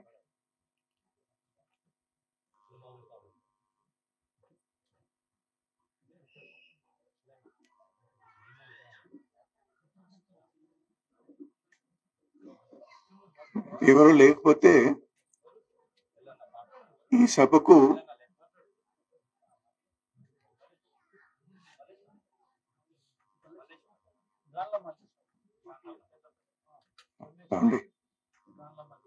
వాళ్ళ మల్లేశం.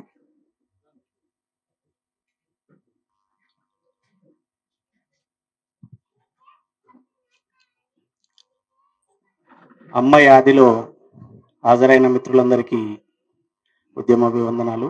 అమ్మకు నివ్వాలి. రవిచంద్రన్న కుటుంబ సభ్యులకు సానుభూతి తెలియజేస్తాం.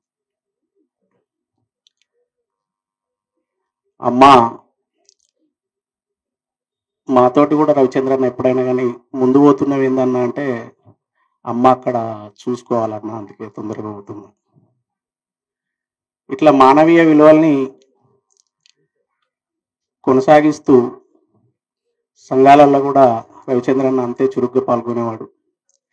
నిజంగా కూడా సంఘాలలో ఉన్నవాళ్ళు కానీ మనమే ఇట్లా ప్రతి సంఘ కార్యకర్త యొక్క అమ్మ కానీ నాన్న కానీ ఇంకా కుటుంబ సభ్యురాలు అంటే భార్య కానీ ఈ సభలు నిర్వహిస్తే ఎంతో కొంత ఇక్కడ ఈ సభకు వచ్చినటువంటి ఈ సాంప్రదాయాలను పట్టుకొని ఎవరైతే వాళ్ళు తెలుసో తెలియకనో పనిచేసే వాళ్లకు కొంత కనువిప్పై మళ్ళీ ఒక కుటుంబం మనకు ఈ రూపంలోకి వచ్చినా కానీ మనం చాలా సంతోషిస్తాం.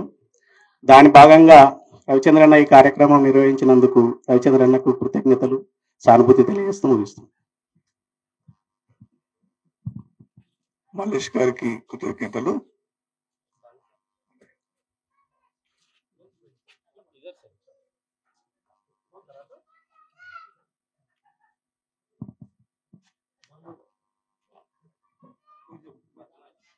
నా పేరు జక్కన్ దామోదర్.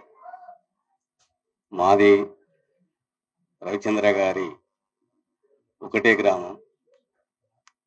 చిన్నప్పటి నుంచి తడదపల్లి అనే గ్రామంలో వారి ఇంట్లోనే మేము వండుకుంటూ, అమ్మ మాకు అమ్మ కాకపోయినా అమ్మలాగా మమ్మలను అన్ని విధాలుగా సలహాలు ఇచ్చుకుంటూ, వాస్తవంగా మాది కూడా చాలా పేదరికమైనటువంటి కుటుంబం.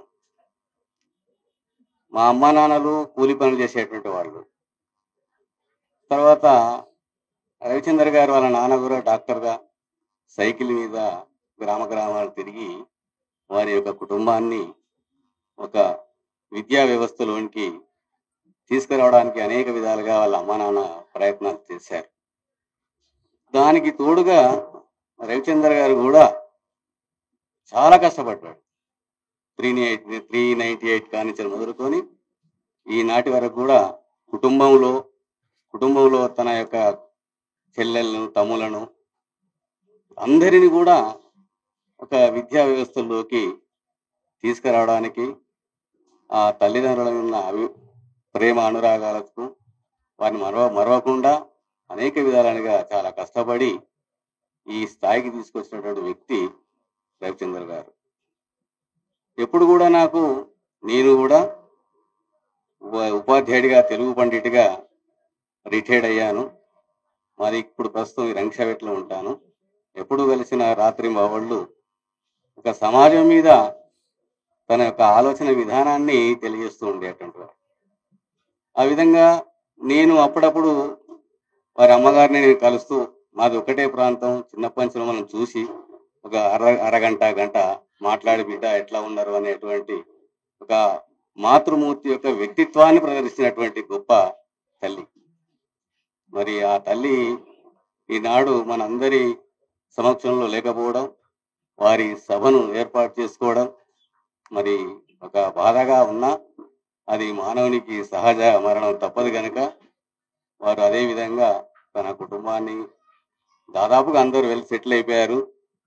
మరి వారు కూడా ఇంకా సమాజ సేవ చేయాలని నేను కోరుకుంటూ ఈ అవకాశం ఇచ్చిన ఆ వేదిక మీద ఉన్నటువంటి డాక్టర్ గంగాధర్ గారికి, ముఖ్య అతిథిగా వచ్చేసినటువంటి వారందరికీ కృతజ్ఞతలు తెలియజేస్తూ అమ్మకు శ్రద్ధాంజలి ఘటిస్తూ ముగిస్తున్నా. సార్కు కృతజ్ఞతలు. ఈ మొత్తం సభకు ప్రతిస్పందనగా రవిచంద్ర గారు మాట్లాడాలి. రవిచంద్ర గారు.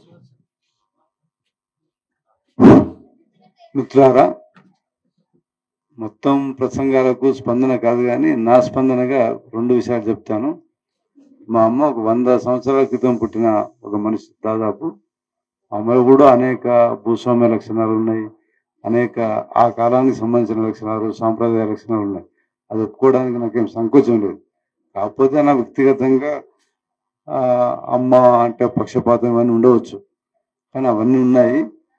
ఇది ఒక సందర్భంగా మాత్రమే నేను తీసుకుని హరగోపాల్ గారిని, మేడంను పిలిచి ఈ మానవత్వం మీద, మా కుటుంబ సంబంధాల మీద ఒక చర్చ జరుగుతున్నది. ఎందుకంటే ఇందాక మాట్లాడిన మిత్రులు చెప్పారు కదా, రాను రాను చాలా సంక్లిష్టమైపోతున్నాయి కుటుంబ సంబంధాలు. తల్లిదండ్రులు చూసుకోవడం కానీ, ఇప్పుడు వరవరావు గారు ఉన్నారు, ఆయన బయట సామాజిక ఆచరణ ఎంతగా ఉందో నేను దగ్గరగా చూసిన వాడిగా 45 సంవత్సరాలు చూస్తున్నా. కుటుంబ బంధువుల సంబంధాలు అంత గాఢంగా ఉంటాయి. ఎక్కడైనా వెళ్ళి అందరూ మాట్లాడడం, వాళ్ళను ప్రభావితం చేయడం, మాట్లాడమే కాదు తన ఆచరణ వైపు, తన రాజకీయాల వైపు వాళ్ళను ప్రభావితం చేయగలిగిన వ్యక్తిగా ఉన్న వ్యక్తి సార్. అంటే మనుషులు మనం సాధారణంగా ఒక సిద్ధాంతీకరిస్తాం, ఇది మొత్తంగా మనుషులందరూ ప్రేమించిన వాళ్ళు, సమాజంలో ఉద్యమాలు పనిచేస్తున్న వాళ్ళు అన్ని వర్గ సంబంధాలు చూస్తారని మనం సాధారణంగా జనరలైజ్ చేస్తాం. కానీ దగ్గర ఉండే కుటుంబ సభ్యుల పట్ల, స్నేహితుల పట్ల, బంధువుల పట్ల ఎట్లా ఉంటున్నారు అనేది కూడా ముఖ్యమే కదా. అది లేని వాళ్ళు చాలా కష్టం కదా. అట్లా ఉండడానికి ఏమైనా చిన్నగా ఉపయోగపడుతుందా? ఎందుకంటే రాను చాలా ఇందాక మిత్రుల్లో మాట్లాడినట్టు చాలా యాంత్రికం అయిపోతున్నాయి, చాలా జీవితాలు చాలా మెకానికల్గా మారిపోతున్నాయి కదా. ఎక్కడో ఒక దగ్గర మనిషికి చిన్న ఒక వెంటిలేషన్ ఉండాలి కదా. అది బంధువులు కావచ్చు, కుటుంబం కావచ్చు, స్నేహితులు కావచ్చు, ఎవరైనా కావచ్చు, అది లేకుండా పోతున్నది కదా. ఎంత తీవ్రంగా ఉద్యమంలో పనిచేసిన బాలగోపాల్ కూడా అంటుండేవాడు, ఇది ఎక్కడో చిన్న వెళ్తున్నది, మన మనుషులం ఓపెన్ కాలేకపోతున్నాం. ఓపెన్ కావడం అనేది చాలా ముఖ్యం. చాలా మనిషి మీకు గమనించవచ్చు. సారు వివి సార్ నేను చూస్తున్నా, గత 10-12 సంవత్సరాల్లో అనేక మృతదేహాల దగ్గర పోయినప్పుడు, వేరే వాళ్ళని చాలా కాలం తర్వాత కలిసినప్పుడు సార్ ఏడుస్తుండేవాడు కాదు, విపరీతంగా ఏడుస్తుండేవాడు. ఏడవడం అనేది మానవ లక్షణం అనుకుంటున్నాను. మనిషి కన్నీళ్ళు వస్తుండేది, విపరీతం దుఃఖపడేవాడు. ఏం సార్ మీరు ఇంత ఏడుస్తున్నారు? ఆ టీఎంఎస్ లాంటి వాళ్ళు, త్రిపుల్ మధుసూదన్ రావు, ఆయన బిడ్డ చనిపోతే ఒక కన్నీటి చుక్క రాలేదని చాలా మంది ఉదాహరణగా చెప్తుంటారు చరిత్రలో. అట్లా కాదు కదా, మనిషి అనే వానికి దుఃఖం ఉంటుంది, కోపం ఉంటుంది, ఆకలి ఉంటుంది, అనేకం ఉంటాయి కదా లక్షణాలు. అట్లా ఒక మనిషికి మానవత్వానికి సంబంధించి అనేక పార్శ్వాలు ఉంటాయి కదా. అది ఎక్కడో దగ్గర ఓపెన్ కావాలని ఒకటి ఎక్కడో దగ్గర వస్తుంది తప్పనిసరి. అందుకే మన శివసాగర్ రాశారు కదా, అమ్మ నన్ను కన్నందుకు విప్లవాభినందనాలని. అనే ఊరికేం రాయలేదు, అంత విప్లవ ఆచరణ ఉండి కూడా అంత గొప్పగా రాశాడు తల్లి గురించి. మన కోటేశ్వరరావు ఉత్తరం రాశాడు, తల్లికి మధురమ్మకు ఉత్తరం రాశాడు. ఇట్లా ఇవన్నీ ఉన్నాయి. అయితే మానవులుగా చాలా ఉండవచ్చు, కానీ ఈ అంటే సెంటిమెంట్ కూడా కావచ్చు. నేను అనుకుంటున్నా సెంటిమెంట్ గురి కాకూడదు, కానీ మనిషికి ఆ ప్రేమ, మానవత్వం అనేది అయితే ఉండాలి కదా. తల్లే కాదు, ఎవరి పట్లైనా ఉండాల్సిన అవసరం ఉన్నది. కాబట్టి ఇది ఒక సందర్భంగా మాత్రమే తీసుకున్నా తప్ప మా తల్లికి ఉండే గొప్ప లక్షణాలు లేక పురోగామి లక్షణాలు ఇట్లా అనేది కాదు. కానీ ఒక్కటి మాత్రం ఉండే మా అమ్మకు. ఒక్క విషయం చెప్తాను. మా నాన్న వైద్యం చేసేప్పుడు ఒక చుట్టూ 30 ఊళ్ళ మంది బండి కట్టుకుని వచ్చేవారు. ఆయన వచ్చినప్పుడు అందరికీ అంటే మనిషిలో కొంచెం ద్వంద్వ లక్షణాలు కూడా ఉంటాయి అనిపిస్తుంది. నేను అప్పుడప్పుడు చెప్తుండే, ఎన్టీ రామారావు సినిమాలు, గజ దొంగ సినిమాలో ఆయన దొంగతనం చేసేవాడు, చాలా అమానుషంగా ప్రవర్తించేవాడు. ఇంటికి వచ్చేసరికి చెల్లెని చాలా అపురూపంగా చూసుకునేవాడు. అంటే మనిషిలో ద్వంద్వ లక్షణాలు ఉంటాయి, 2 ఉంటాయి లక్షణాలు. అట్లా మా అమ్మ మాత్రం వచ్చిన వాళ్ళందరికీ కొంతమంది లంబాడి గిరిజనులు వచ్చేవాళ్ళు, చాలా మంది బండ్లు కట్టుకుని వచ్చేవాళ్ళు వైద్యం చేసుకోవడానికి, ఇన్ పేషెంట్గా ఉండేవాళ్ళు. వాళ్ళందరికీ మీరు తిన్నరా అని రాత్రి అడిగి అందరికీ ఎంతైనా వండి పెట్టి, అప్పుడు ఆ కాలంలో తెలుసుగా పెద్ద వండి పెట్టి వాళ్ళందరూ తినిపేయడం అనేది అట్లా ఒక చిన్న లక్షణం. అనేక వేరే అవలక్షణాలు ఉండవచ్చు, కానీ చిన్న లక్షణం. ఇట్లాంటి లక్షణాలు మనిషిలో ఒక ద్వైధీభావం, డైకాటమీ అనేది ఉంటుంది మనిషిలో ఉంటుంది డైకాటమీ. కానీ ఆ డైకాటమీలో ఏది డామినేట్గా ఉంటుంది అనేది ముఖ్యం. మనకున్న రాజకీయ అవగాహనకు సంబంధించి అది తప్పనిసరిగా ఉంటుంది. కానీ ఏమాత్రం ఆ డైకాటమీ లక్ష్యం లేకుండా ఉండే ఆచరణ వైపుగా మనందరం కొనసాగాలి.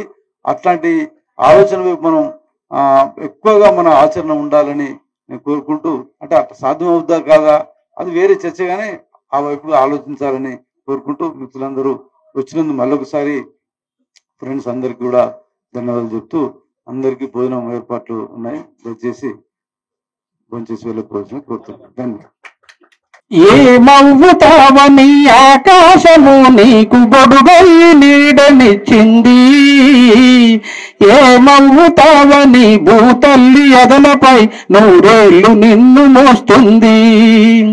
సాటివాడు సాయం అడిగితే అందించ గుండెలో నీ నుండి గుణము కలిగిన నీకు ఏమవుతావని,